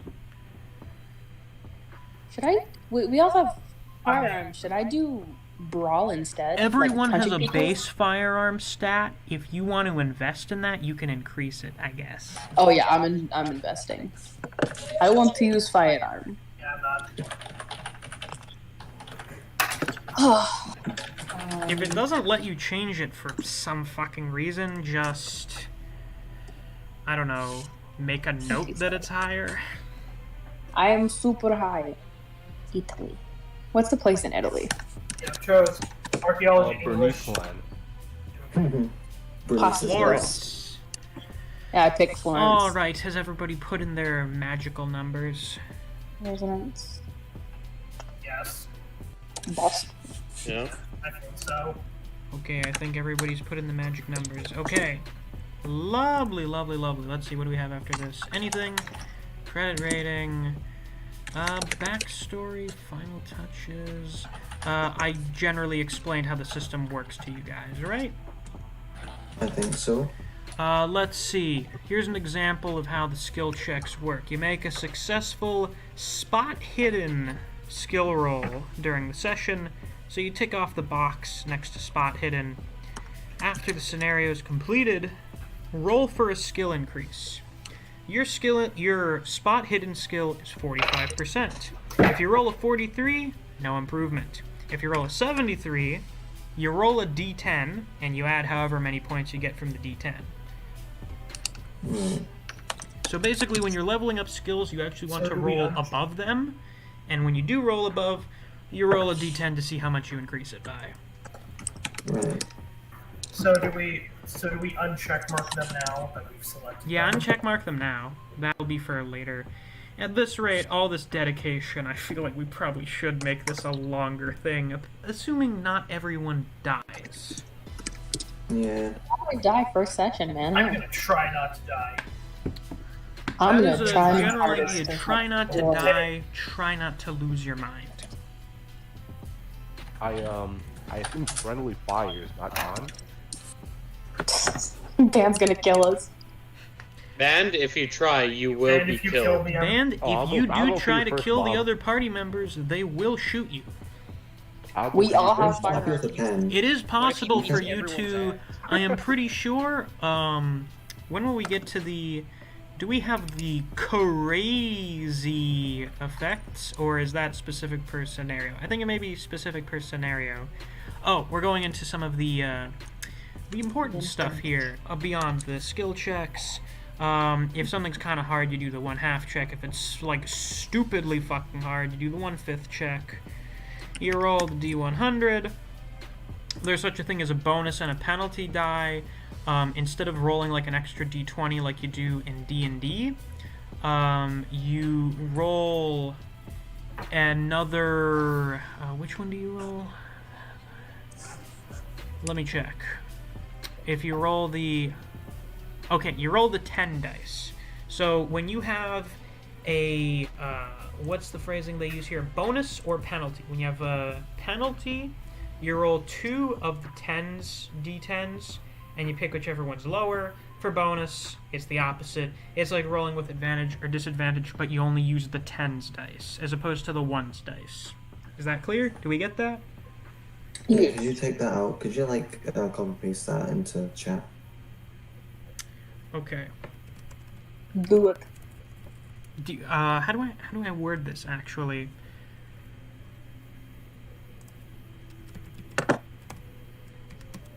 I'm going through Pinterest to try to find a fucking character.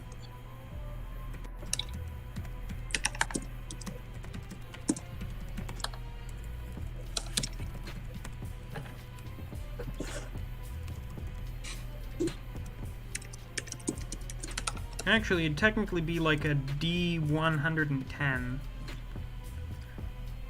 I guess you roll 3 D10.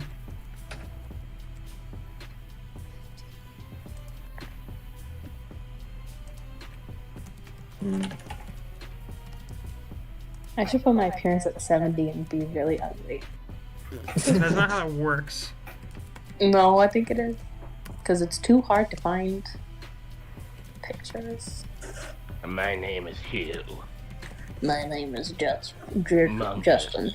That's my voice for my name. There, I posted it in D&D. I hope it's comprehensible. Okay, basically, how do I put this? When you roll your D100, if you have a penalty, you roll the 10s one, the one that's like 10, 20, 30, so on. You roll that twice, you pick the higher one. If you've got a bonus, you do the same thing, but you pick the lower roll. Wow. I'm gonna actually take that instead of saying highest twice on the thing. Okay, message. basically, this is something, remember, this is something you need to ingrain into your skull. Call of Cthulhu is basically the opposite of D&D. Lower is good, higher is bad. So or you can just think of it. You want to roll below your skill level as much as possible. So it's like rolling for divine intervention. Kind of. Yeah, you see highest in both rows on that message there, Miss. No, I want to get that for future reference. God. I'm gonna... No, it's not Animal Crossing, you fucking idiot.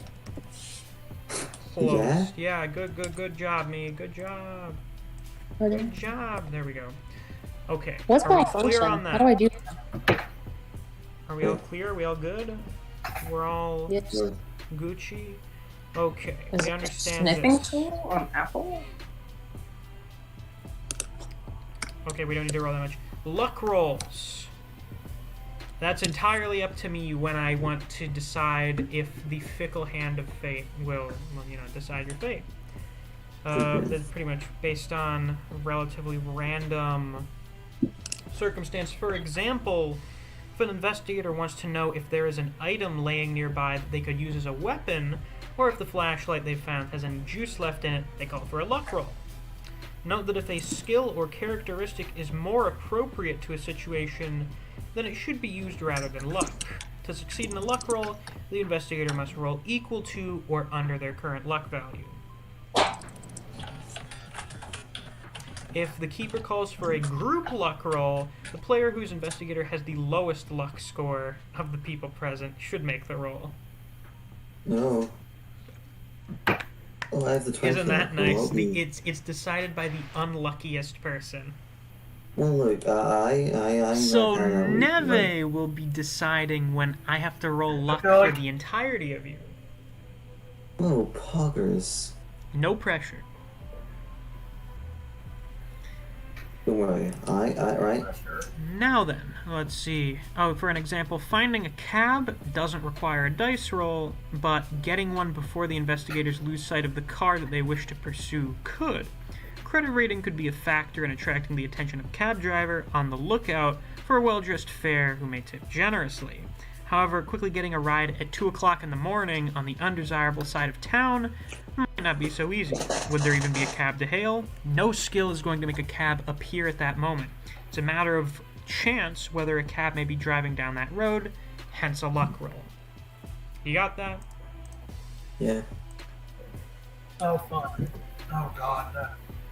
Oh boy, full Ragnarok Raws are out apparently. Give me a minute, I have to check these. Yo, can you post them in the Ross chat? Wait, Yeah, this seems like it's just text Raws. Never mind, that's boring. I guess I'll post them in there anyway. How unfortunate. My. Well, I guess I don't have to completely... At least post the basics. Because I... Welcome back. It's technically not Raws. Even Lupus said that may not be the right place to pin these. Mm-hmm. Oh my goodness. What? Are you looking It at the wouldn't fit leaks? for... No, it wouldn't fit for my character, but I just saw a fucking beautiful image. Oh my Christ. That is amazing. That is an incredible hat and facial expression. Now then, time for sanity. Whenever you encounter the horrors of the mythos, or come across something mundane yet horrific, such as stumbling across your best friend's mutilated corpse, you make a percentile roll against your current sanity score. If you roll over your current sanity score, you lose a greater amount of sanity points. If you roll under, you will lose less or none. Sanity loss is generally described for an event as something like 0 or 1d6 or 2 or 1d10. The number before the slash mark tells you how much sanity your character loses if the roll is equal to or under your current sanity score. The number after the slash is how much your investigator loses if you roll over your sanity score. So basically, let's say 5. Mm-hmm. You encounter Neo's mutilated dead body. If you roll successfully on sanity, you will lose 0 sanity points. But if you roll unsuccessfully, you have to roll a 1d6, and that decides how many points you lose. Alternatively, if you stumble upon a horde of shambling corpses, like a bunch of fucking zombies, if you succeed, you still lose 2 sanity points, because that shit's whack. There's no way you can see something like that and not get freaked the fuck out by it. But if you fail, you gotta roll a d10. True. Gotcha. But I'll still lose like 2. Yeah. If an investigator loses 5 or more sanity points as the consequence of a single sanity roll, he or she has suffered major emotional trauma. The player must roll a d100. If the result is equal to or less than their intelligence, the investigator fully understands what has been seen and goes temporarily insane. So generally, when it comes time to comprehend stuff, you fail the sanity roll. Now it's time for an intelligence check. Do you understand what you're looking at? If you don't, that's actually good. Because then you're like, oh, that's whack, let's get the fuck out of here. Alternatively, if you do comprehend it, you're like, oh god, oh my fucking god, holy shit, you're gonna have a psychotic episode. You get that? Yeah. You're gonna fill a bath and to go off the stage and pull it up. Yeah, you're gonna fill a bathtub on a theater stage and lay down in it while wearing a suit. Yeah, so... Yeah, feels better than you think. It feels better than you think. It does feel better than you think. Comprehending is not the way to go. Yeah. Understandable, incomprehensible, I've met with a terrible fate. There you go. When you fail a sanity roll, the keeper, which is me, the keeper is what they call the dungeon master, I get to momentarily take control of your next action as the fear takes hold of you. Perhaps you unwittingly scream or squeeze the trigger of your gun. If your investigator is temporarily insane, the keeper gets to add a phobia or mania to your sheet. such as fear of the dark or fear of confined spaces, kleptomania, an irrational compulsion to steal things, or I amend one of your existing backstory entries. While temporarily insane, the Keeper may present your investigator with hallucinations. Is that a ghoul creeping up on you, or is it just a homeless man asking for spare change? You can only be certain by asking to make a reality check. That is such a funny example. That is actual schizo shit right there. Oh, this is... The homeless man walking up to me is actually, yeah, there you go. Hello, forbidden knowledge, incomprehensible. I've met with a terrible fate. That's Call of Cthulhu. Yeah, just this random homeless guy walks up to you asking for change. Clearly an agent of the Demiurge. My 9mm will clearly resolve this problem. So it is possible you will shoot a hobo to death in the middle of a psychotic hallucination. That's so fucking progress. So I hope this specific example here, it seems this specifically has gotten you guys very excited for this. Absolutely. Absolutely. I'm pumped. Oh, yeah. The second you mentioned this, I got excited, like, oh, I'm ready to go insane.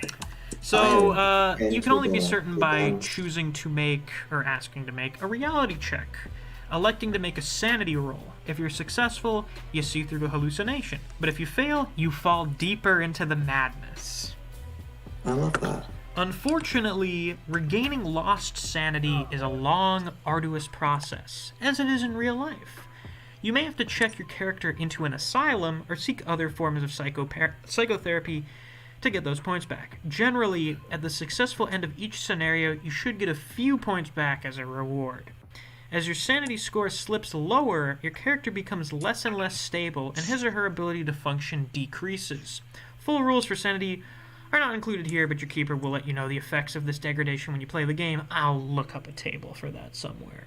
And I also think they have, like, scenario-specific ones. Now, combat.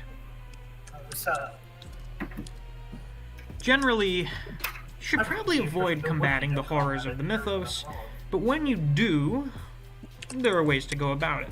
In D&D, there are initiative rolls. Call of Cthulhu has no such thing. Combat order is determined by your dex score. Whoever has higher dex goes first, whoever has lower dex, whoever has lower dex goes last.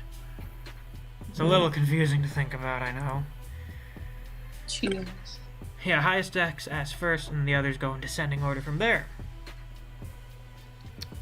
The duration of combat, there is no specific time amount like how a round in D&D is 6 seconds. In Call of Cthulhu, it's best described as long enough for everyone to take one significant action. I determine the flow of combat. There are no hard and fast rules for movement. You'll just generally make skill checks if you want to do certain things.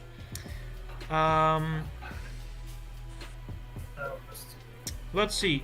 All investigators have 3 combat skills: fighting, dodge, and firearms. 2 of these skills are made up of multiple specializations, which you have for your skills. You will have decided which specializations your investigator has, if any, during character creation, when you allotted your occupation and hobby skill points. Note that fighting, brawl, still includes unarmed combat and the use of simple weapons like pocket knives and clubs. You don't get to push combat rolls, you simply make another attack next round. Fighting rules for close quarters combat. Every time you attack, you may choose to fight back. Attempt to avoid, block, or parry an attack while making one of your own. Or dodge. Attempt to avoid the attack completely. Both attacker and defender roll percentage dice and compare their level of success. So, combat in Call of Cthulhu is a little more dynamic than it is in D&D, because you are able to actively react to what your opponent's doing in close combat. Nice. Oh, nice. If you are fighting back using your fighting skill, you need to achieve a higher level of success than your attacker. If you're dodging using your dodging skill, your attacker needs to achieve a higher level of success than you. It's a simple matter. The winning side avoids receiving any damage and will inflict damage unless dodging on their opponent. I have a small list of weapons here. I guess I can share it in the chat. How do I calculate dodge?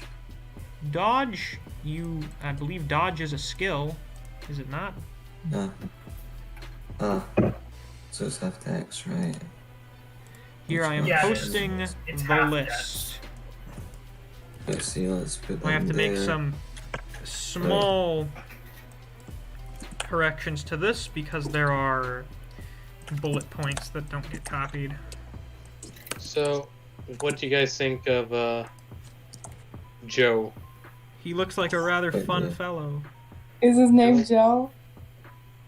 Yes. Joe has certain things to say about minority groups. There you go, guys. I included Aaron is just gonna be your the basic attack things for close combat. I guess it just considers close combat to be combat. Okay, so cool. is everyone here gonna be I in one posted group? the or is it like different running tails? attacks and such in the D&D channel. These are the stuff they have in here. There are other ones. My favorite is an elephant gun. I love those. In the Call of Cthulhu campaign that I'm a big fan of, one of the characters after, I think, the first scenario, bought a fucking elephant gun.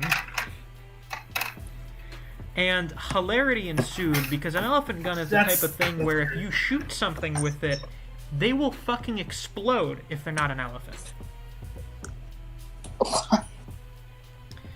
That is the type of weapon that you use to turn someone into a mist. However, in the meantime, we have unarmed attacks, small knives, machetes, small clubs, baseball bats, handguns, shotguns, and rifles. Alright. I think I finished my sheet. And if you get extreme success, you do bonus damage. Or, you know, more bonus damage than you'd get just from having normal bonus damage. Wait, how will the session go? Me clutching the sawed off under the desk while the skinwalkers decide to disguise as customers walk towards me?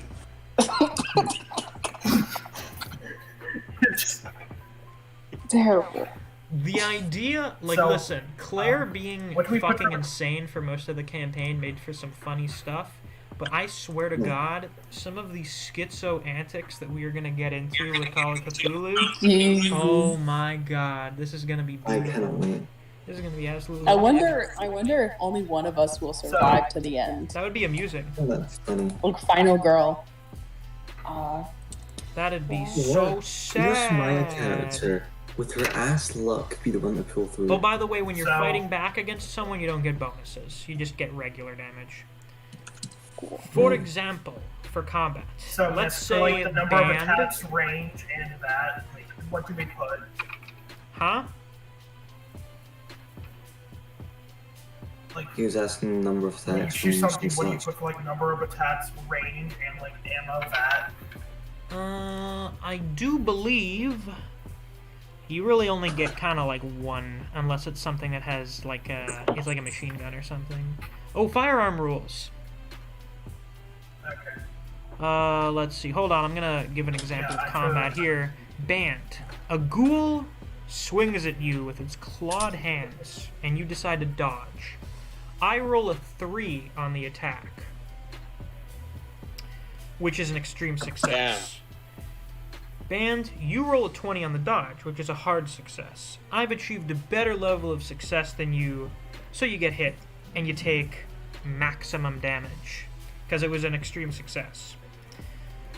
The individual monsters have different attacks per round. Let's see. On the second attack, the ghoul tries to bite you, but you fight back. You achieve a hard success, the ghoul achieves a regular success. You have a better level of success, so you fight it back.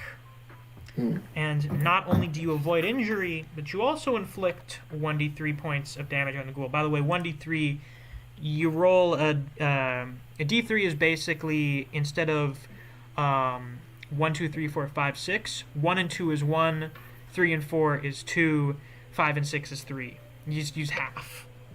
It seems like extra work. A little. Now, firearm rules. The person firing the gun makes a percentile roll and compares the result with their firearm skills. Readied firearms act as a dex plus 50 for the purpose of determining the dex turn order.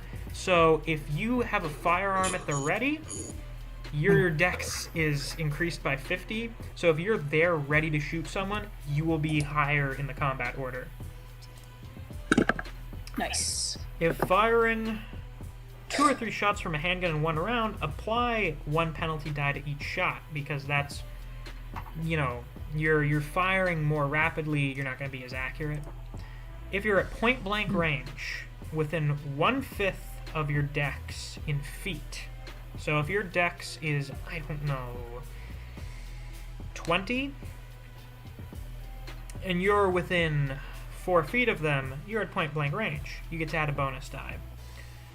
Whenever you're shot at, you may dive for cover, rolling against your dodge skill. If your dodge is successful, the attacker's roll that hit you are made with 1 penalty die. A character that opts to dive for cover forfeits their next attack, regardless of whether they were successful or not. If they have already used their attack this round, they forfeit their attack in the following round. Is that clear? You guys got that? Yes. Okay. Yeah. Bob, Band, you still there? Yeah. I hope. Band. I mean, sure. Oh, there he is. He's there. Okay, we're good. He's not dead. Fighting maneuvers. If a player describes a goal that is something other than simply inflicting physical harm, then it can be resolved with a fighting maneuver. A successful fighting maneuver allows the character to achieve one thing, such as disarming the opponent, knocking them to the floor, seizing and holding an opponent, whereupon the opponent must apply 1 penalty die to his or her actions until he or she breaks free. A maneuver is treated the same way as a regular fighting attack using the Fighting Brawl skill. The opponent may dodge or fight back as usual. Compare the build of the 2 combatants. If the character performing the maneuver has a smaller build than their opponent, then he or she takes a penalty die for each point of difference, to a maximum of 2 penalty dice. If an opponent exceeds the attacker's build by 3 or more, any fighting maneuvers are ineffective. The attacker may be able to lay hands on their opponent but lacks the physical strength and size required to take advantage of their grip. For example, Band attempts to push a ghoul out of a nearby window, a fighting maneuver. Band's build is 0, and the ghoul's build is 1. So Brian takes, or it says Brian in here, Band takes 1 penalty die on his attack roll. Yes. Yeah. Guys. Yeah. Yes. Test 1 2. Yeah, we're here. We're here. Can you not hear us, Bob? Is the stream still going? Yeah, we're still on stream. What about it? We got 4 viewers. Yeah, Bob. Oh, do we? Okay. This is too much for you to comprehend at once. Well, watch the VOD again later. Yeah. I guess a pen would count as a small knife. Sure. Nice poggers. I have kitchen knife. I'm just gonna have a firearm and a fucking knife. I'm just gonna Just have a make firearm sure and a you're knife. here for the rest of this sort of debriefing, and then watch the VOD later before the session. What were you saying? Okay, so with build, with doing fighting maneuvers, let's say Band wants to push a ghoul out a window. Band's build is 0, the ghoul's build is 1. So Band has to take a penalty die on his attack roll. He rolls a 2 and a 22. He had a penalty die, so he has to use the higher roll, the 22. It's a hard success, because it's under half of his fighting skill. The ghoul's fighting back, and it rolls a regular success. Band has achieved a better level of success, so his maneuver is successful. He shoves the ghoul through the window. Good job, Band. He did it. What do we do about the empty ones? Those all have base amounts, as you see, like 20%, 5%, Right, gotcha. 1%. Right. If you do one of those skills later and you get a successful roll, you'll add to that. Or alternatively, in like downtime and such, you can practice doing stuff like that, and you can add to that. Personally, I think Call of Cthulhu has a way better skill system than D&D does. Yeah. Because, I mean, fucking look at it. It's way more in depth. Misc? Mm-hmm. What was 3.5 levels? 3.5 makes this look like nothing. Oh, Jesus Christ. Can I make? There's some spots for custom skills. Can I make gaslight a custom skill? I believe that would be. Let me check what the stats are. I believe that would be psycho. Wouldn't that be fast talk? That would be persuade, psychoanalysis, psychology. One of those. Probably persuasion. I already put points. Good thing I have both psychoanalysis and psychology. Trust me, I'm going to be a sarcastic bastard. Hell yeah. Outnumbered. When a character is outnumbered by the opposition, the character is at a disadvantage. Once a character has either fought back or dodged in the present combat round, all subsequent melee attacks on them are made with 1 bonus die. This does not apply to attacks made using firearms. Does anyone have drive auto? Yeah, does anyone here know how to drive a car? Alright, band, thank you for coming. Okay, band. Hopefully he'll be back later. Watch the VOD to get the rest of the rundown. Yeah. I will include the general premise because I'm going to include that in here so that you guys kind of have an idea what to do for your backstories. Because I think that would be kind of important if you made some kind of backstory about being like, I don't know, a fucking world-renowned archaeologist searching for, ancient Egyptian relics, and then you find yourself in, like, Alaska doing a house call on, like, someone whose fucking son went missing, and that's, like, the first thing you do. There's no introduction to that from anywhere else. So should we talk about our relation to each other? So I'm going to get into that soon, but before that, hit points, wounds, and healing. Is this the last of the big? Okay, hit points. You know what your hit points are. Do I have to go over anything super important here? Hit points can't fall below 0. Don't record a negative value. No shit. When it reaches 0, you fall unconscious. Depending on the situation, you'll die. If you take more than half of your health in damage in 1 attack, or, 1 injury, that's a major wound. You have to make a con roll where you fall unconscious. If you have a major wound and your health falls to 0, you're close to death. You can make a successful con roll at the end of the following round and every round thereafter, or die. So, if you are close to death, you took a major wound and are now at 0 hit points, you're making con rolls. This is basically death saving throws. If you succeed, you remain conscious, or, you remain among the world of the living. If you fail, congratulations, you are deceased. Yay!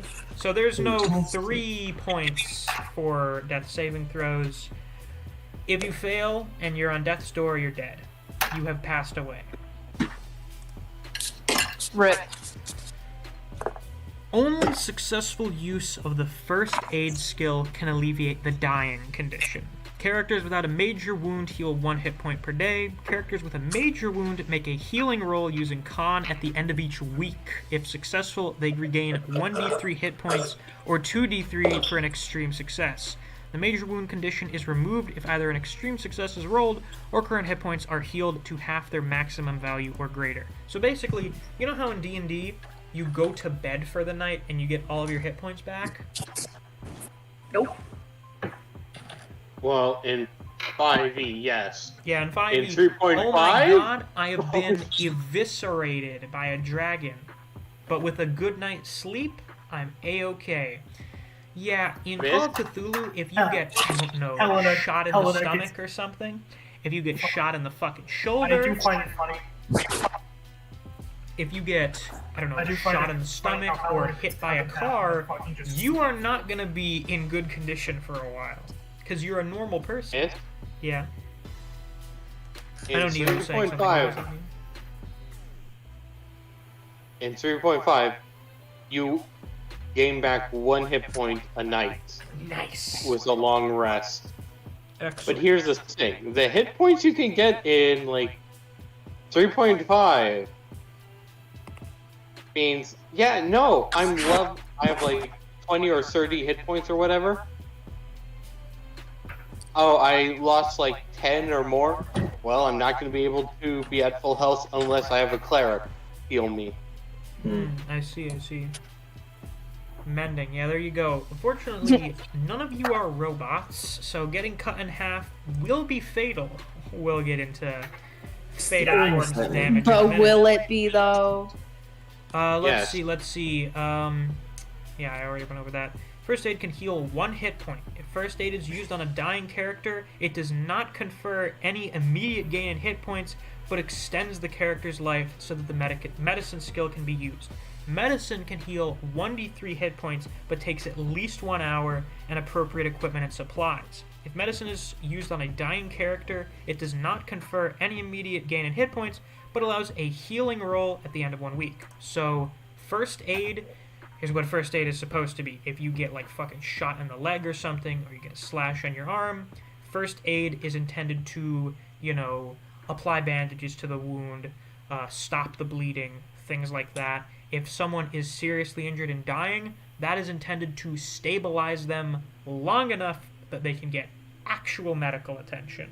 Actual medical attention is the stuff that's supposed to save you from dying and get you more hit points back. Like going to the fucking hospital. I love the hospital. Yeah, is that clear, guys? Yeah. Okay, good. Yeah. Good. I don't think you need the example. If a character suffers points of damage greater than or equal to their maximum hit points in a single blow, they die instantly. Cool. No. So if you have 10 hit points, you get shot in the head for 11 points of damage, your brains have been blown out, you're dead. It's that simple. What happened to Miranda therapy? Oh boy. We're gonna die, guys. Don't worry about it. You just have to Now avoid then, gunshot. other forms of damage. This is a table here that I quite like. Let's see, each injury type is for 1 incident or 1 round of combat, 1 round of being punched by 1 attacker, 1 bullet, 1 round of drowning, 1 round of being burned. The character will take further damage on each successive round that they are exposed to the source of the harm. Cool. Other forms of damage table. We're going to go over some examples. First we have a minor injury. A person could survive numerous occurrences of this level of damage, a 1d3. Punch, kick, headbutt, mild acid, breathing in smoky atmosphere, a thrown fist-sized rock, falling 10 feet onto soft ground. Is that clear? That's minor injury. 1d3, you got scratched up a little bit, maybe you got punched by someone, nothing big. Moderate damage might cause a major wound. It would take a few of these attacks to kill you. This is a 1d6. Falling 10 feet onto grass, getting hit with a club, getting hit with strong acid, breathing in water, exposure to vacuum, a small caliber bullet, getting shot with an arrow, or being lit on fire. All With seem a pretty torch, tame. by the way. That's a specific... There are multiple different types of being lit on fire. So if someone hits you with a torch or something, you would take moderate damage, a 1d6. You guys got that? Yes. Okay. Severe damage, likely to cause a major wound. 1 or 2 occurrences would render a person unconscious or dead. This is 1d10 damage. You guys should pay attention now, because most of you seem to only have about 10 or fewer hit points at the moment. I have 11. I'm pretty lucky. I have You could survive a severe wound. 14. I'm built like. Okay, some of you guys have the ability to survive seriously severe wounds, like if I roll a 10 on the 1d10. This includes a .38 caliber bullet, falling per 10 feet onto concrete, getting hit with an axe, being lit on fire with a flamethrower or running through a burning room, being 6 to 10 yards from an exploding hand grenade or stick of dynamite, or being exposed to a mild poison. Damn, okay. Now, you guys got that? Severe damage. You understand? You all Go. comprehend this madness? This is some weird shit. No. Okay, severe damage. I wouldn't 1d10. If you get shot with a revolver, if you get lit on fire with a flamethrower, if you are literally fucking poisoned, that is severe damage. Or, being in proximity to an explosive going off, getting hit with shrapnel or something, that's severe. Oh, I did that yesterday. You could die. You might not, but you'll be severely injured by it. And that's a problem. You will receive a major wound. Now we go up to the next one. Deadly.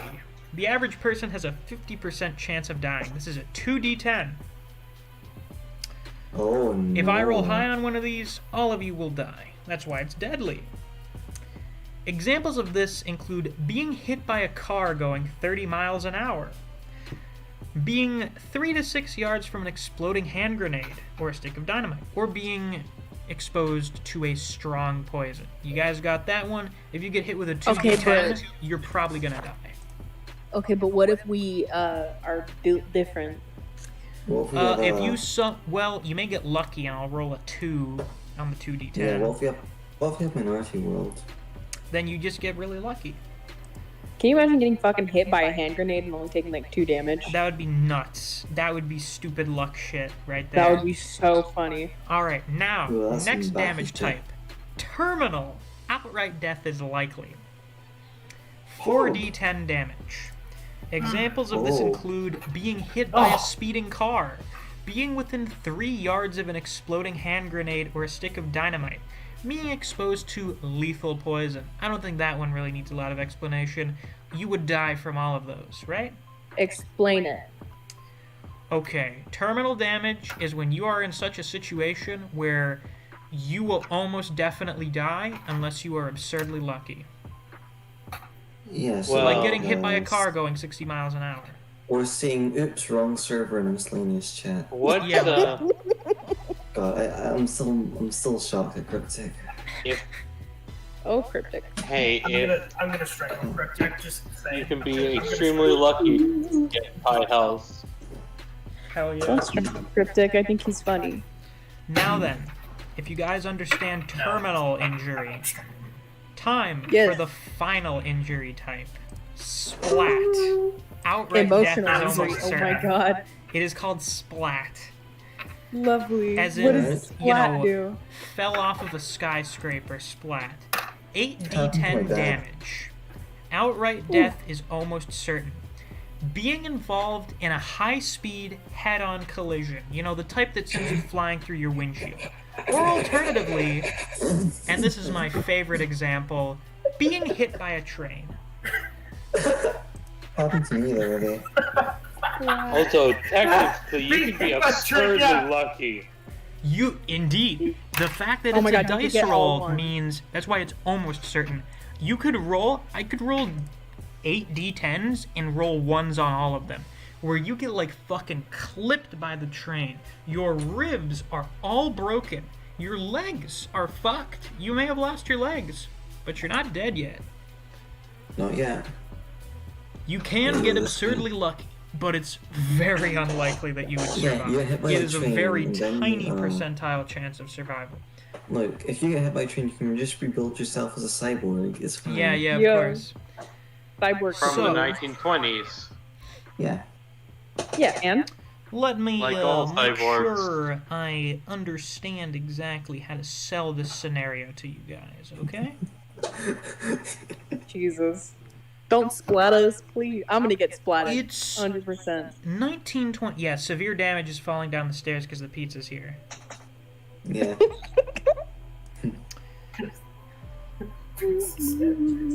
Business shoes. 1920s Boston.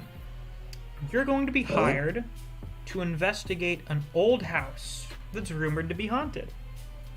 I love that. Love The that. landlord who owns the house is someone that you guys are all familiar with in some way, shape, or form. His name is Mr. Knott. He is someone that you guys are familiar with in some way, shape, or form. Whether you are direct friends with him, maybe a cousin, maybe you're just an associate of his, neighbor who lives in the neighborhood, maybe. He has contacted you because he wants you to investigate this property of his that is supposedly haunted.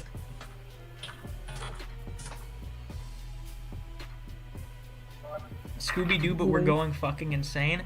You know what? I like that description of the game. I like that. Wait, so John Cena's gonna show up?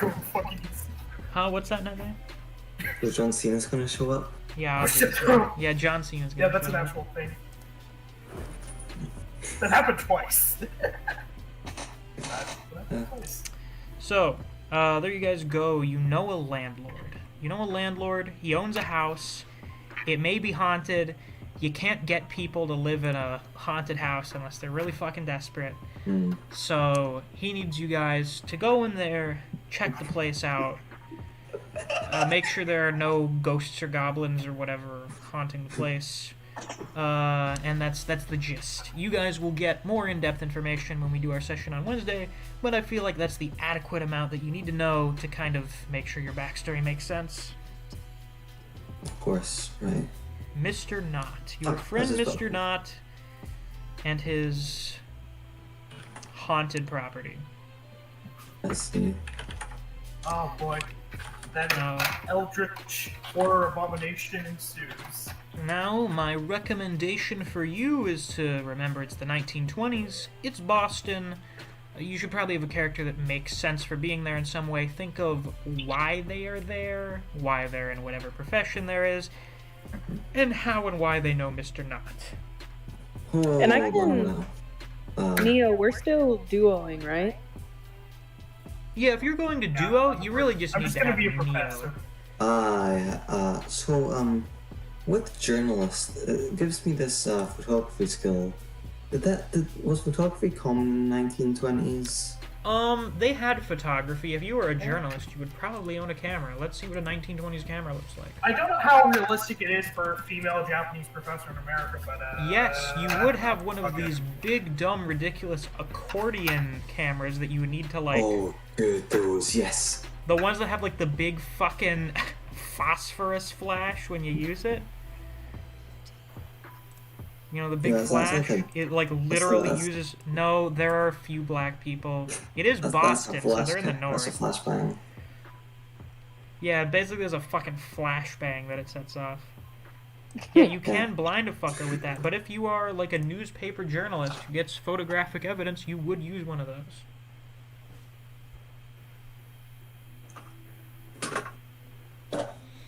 So, you guys like my idea for Joe?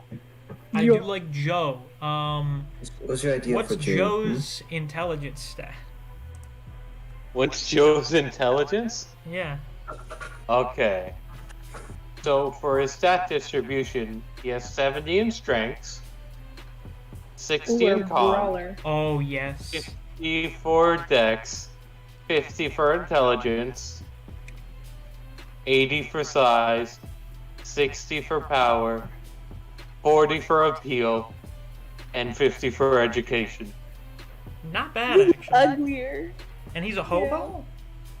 No, he's a barkeep. Oh right, the barkeep. Yeah. He's just a little unfortunate. He's a bartender who's I might not be the brightest. Yes. But remember, 1920s. Use these dumb accents to your heart's content. Oh my gosh. What's a But I know what to accent? punch, eh, mate? What's a what accent? I know a little bit way around. People from Washington have an accent. Not Like like Washington, the D.C.? No, like Seattle, Washington. Yeah, you can look that up. I imagine they sound like most people from around there. They sound like people from fucking Canada. Or Minnesota, I don't know. May not look it or sound it, but I was born in Athens. Oh my god. Okay, so what I'm gonna do is, if we're really doing two groups with this, if there's not enough people, well, you know, if there's only gonna be like 6 people, we're just gonna do the one. If there's gonna be more than that, I'll do one on Wednesday and then one on Thursday, I guess. I don't know. You know what's really funny? Like, really, really funny? Yeah, if they have to play in the same one, considering... The guy was like a French actor or wrestler or something. Mm-hmm. I'm using an English accent, and I have him be from, like, Greece, living now in New York. Oh, wonderful. Well, he's in Boston now, so I guess he... What, is he visiting family in Boston or something? He's visiting his friend? I know a guy who knows a guy in Boston. The voice. Bartenders going an awful long way to help some To be honest, I just hate the. I just need to get away from the missus. The missus. Ah, it is 1920. I hate my wife. I gotta get away from the missus. She says I Away want to from the hold you. missus, go out God, I have a hate my little bit wife. of fun with the lads. We're gonna go out for drinks with the lads. Go have a little bit of fun The with the child. She lads. complains I smell like booze all the time. I tell her I work at a bar. Oh my god, is this good? No. Okay, I let's- don't even drink. I let's- haven't even had a drink in years. Okay. Sounds like you're pulling out some personal problems here. Save that energy for the session on Wednesday. Well, I believe you all have a good enough understanding now to not totally shit your pants when the session comes on Wednesday. Oh, I'll shit my pants off the place. All right. Excellent. I hope you're all stopped very shitting my pants when I was 12. Yeah, good on you. Oh my god. Okay, be there or be square. Seriously, you better not fucking miss the session, I swear to God. I'm gonna be. Wait, Oh I'm gonna great, we be have D&D circular. tomorrow too, I almost forgot about that. We'll look forward to that as well, I suppose. Wait, I'm gonna be insanely circular. Like, yo, there's gonna be a whole fucking sphere. But yeah, if you guys all comprehend these eldritch mysteries about how to play this fucking game, then I think we're done here, aren't we? Nice. Yeah. Yeah. Excellent. Well, this was fun. I hope you're all very excited for Wednesday. I know I am. I am. Yeah, so I really wanted Joe to be a brawler. I'm like, Fuck yeah, we got a brawler. he's the big guy. The We got a big brawler, guy. we got a weird doctor. Singular. He is the one. Alright, bye, We phone. got our. See ya. Bye, fine. Then you've just got this poor Japanese professor who's just in the corner being tired. So do I Uh, have to make up my own reason for why I know him, or can I just It's your tag along with backstory. Neo? Make up a well. If Neo is the one who knows him, then you don't really need one. It's just, oh yeah, I'm the professor's assistant. He's or she's bringing me along. Yeah. I think,